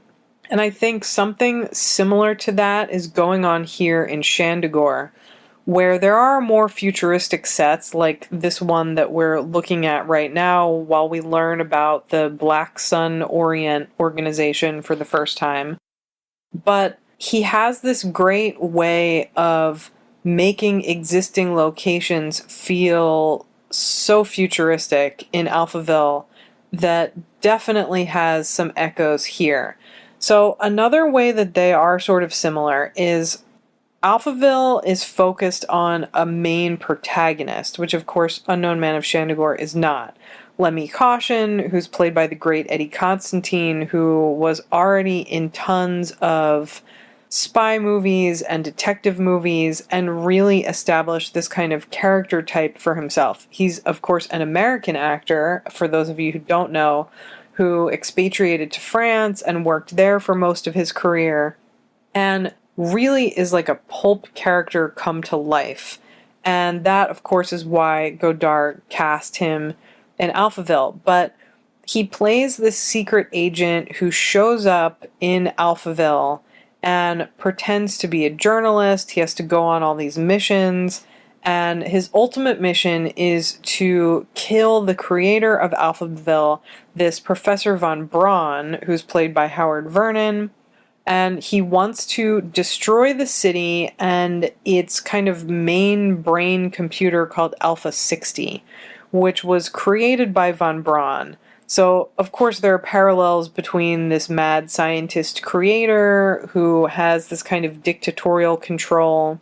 But the computer, Alpha 60, has banished and made illegal these sorts of humanist emotional concepts like love and feeling and art.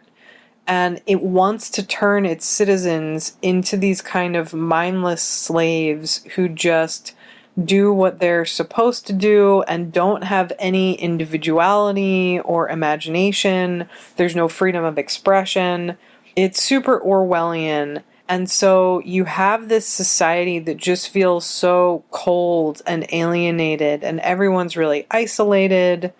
Of course, Lemmy Caution finds some people that he does connect with. He meets this young woman, a computer programmer who is also the professor's daughter, played by Anna Karina, falls in love with her, which of course is what winds up changing everything. So the parallels between the mad scientist and the way his daughter is central to the plot definitely are something that show up in kind of a different way here.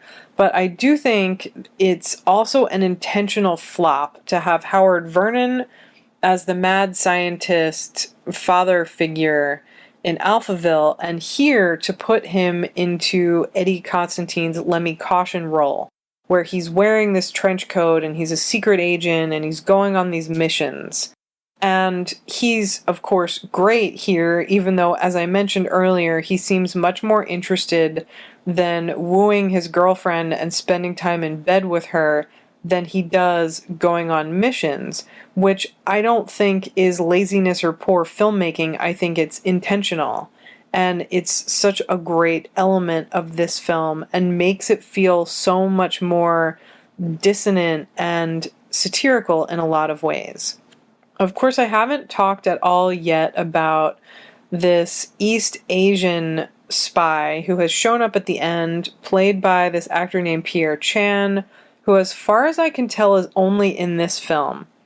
But his main objective is to work for the Black Sun Orient organization and to steal the plans or to destroy them.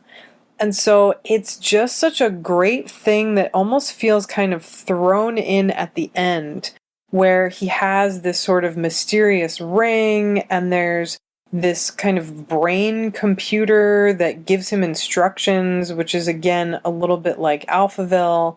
And he just feels so much more competent than any of the other spies in the movie.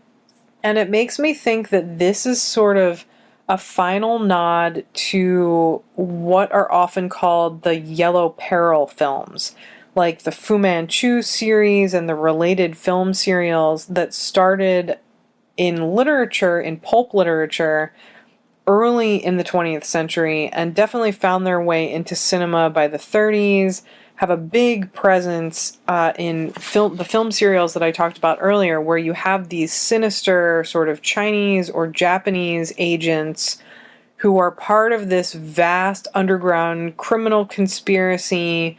And a lot of those early stories are deeply racist. This movie doesn't really get into that territory at all, but I do think it nods to this sort of Fu Manchu-like network that exists in the underground and is so secret and so separate from these European and American spy agencies that that's why he's sort of able to get away with the film, which of course has the plans in it. The plans are destroyed, and so you think that maybe there's going to be kind of this possibly happy ending here, although not really, when he puts on this suit that is purposefully designed so that if someone shoots him, he'll blow up and take the plans with him. So it sort of suggests that the Black Sun Orient organization doesn't want the plans to exist anymore so that nuclear terror and the threat of nuclear terror will never actually go away. And of course, because of what type of film this is, you pretty much have to have this kind of ending. It would feel totally ludicrous to have something where, Sylvain gets the plans and goes on to sell them or give them to the American spies, and then all nuclear devices are rendered useless and there's world peace. It's very difficult to imagine that kind of movie feeling effective, or a director even wanting to make those choices in a 60s movie, when I think that must have felt like such an impossibility in daily life, that this is, a much more satisfying ending. Is his legacy is put to bed really with his funeral, but also with the destruction of his plans. And it just feels so futile. This sense that nobody really has won, the fight continues on, and it feels like this endlessly repeating game where the spies come and go and people get killed, nothing is really accomplished, and then they move on to their next mission. And that sense of sort of pointless or at least fruitless repetition, I think, really connects on some deeper, more unconscious level to the state of politics in the 60s. Of course, this is also 67, a year before the massive worldwide student and worker riots that felt like they did make some progress, just maybe not the dramatic level of progress that people really wanted. So I think it reflects such a fascinating time and place, and in such a unique way. Because as I was saying, throughout the commentary, I think you can connect it to so many different film traditions, but it doesn't copy any of them, and it doesn't belong in just one of them. I mean, in some ways, it's a Cold War black comedy like Dr. Strangelove, but of course it's also a lot more than that. And in some ways, it's a spy spoof, but it's a lot stranger and more surreal than any of those more straightforward kind of spy comedies. It's also not quite a new wave film, even though it does have some of the tropes and the gorgeous cinematography and some of the great character actors, and definitely the unique approach to editing and narrative storytelling. But it's also not quite a new wave film. And I love the way that it ends, is the two lovers finally reunite, but that moment is sort of instantly shattered when we realize that Manuel is wearing one of the signet rings from the Black Sun Orient organization. So it's sort of like the conspiracy lives on regardless of what has happened to the characters or what has happened to this technology. And I think it's really just such a perfect ending to this film. And as I said earlier, makes you wish that there was some sort of sequel to see the further adventures of Sylvain and how far she gets sucked into Manuel's life and his involvement in the Black Sun Orient organization. And I really wish that Jean-Louis Roy had a chance to make more of these films, these sorts of crazy blends of art house and experimental cinema with really gorgeous visual worlds and different genre themes. And I'm just so grateful that this has been restored and is available for a whole new audience who will hopefully love it every bit as much as I did. And of course, it's always wonderful to see Serge Gainsbourg on screen.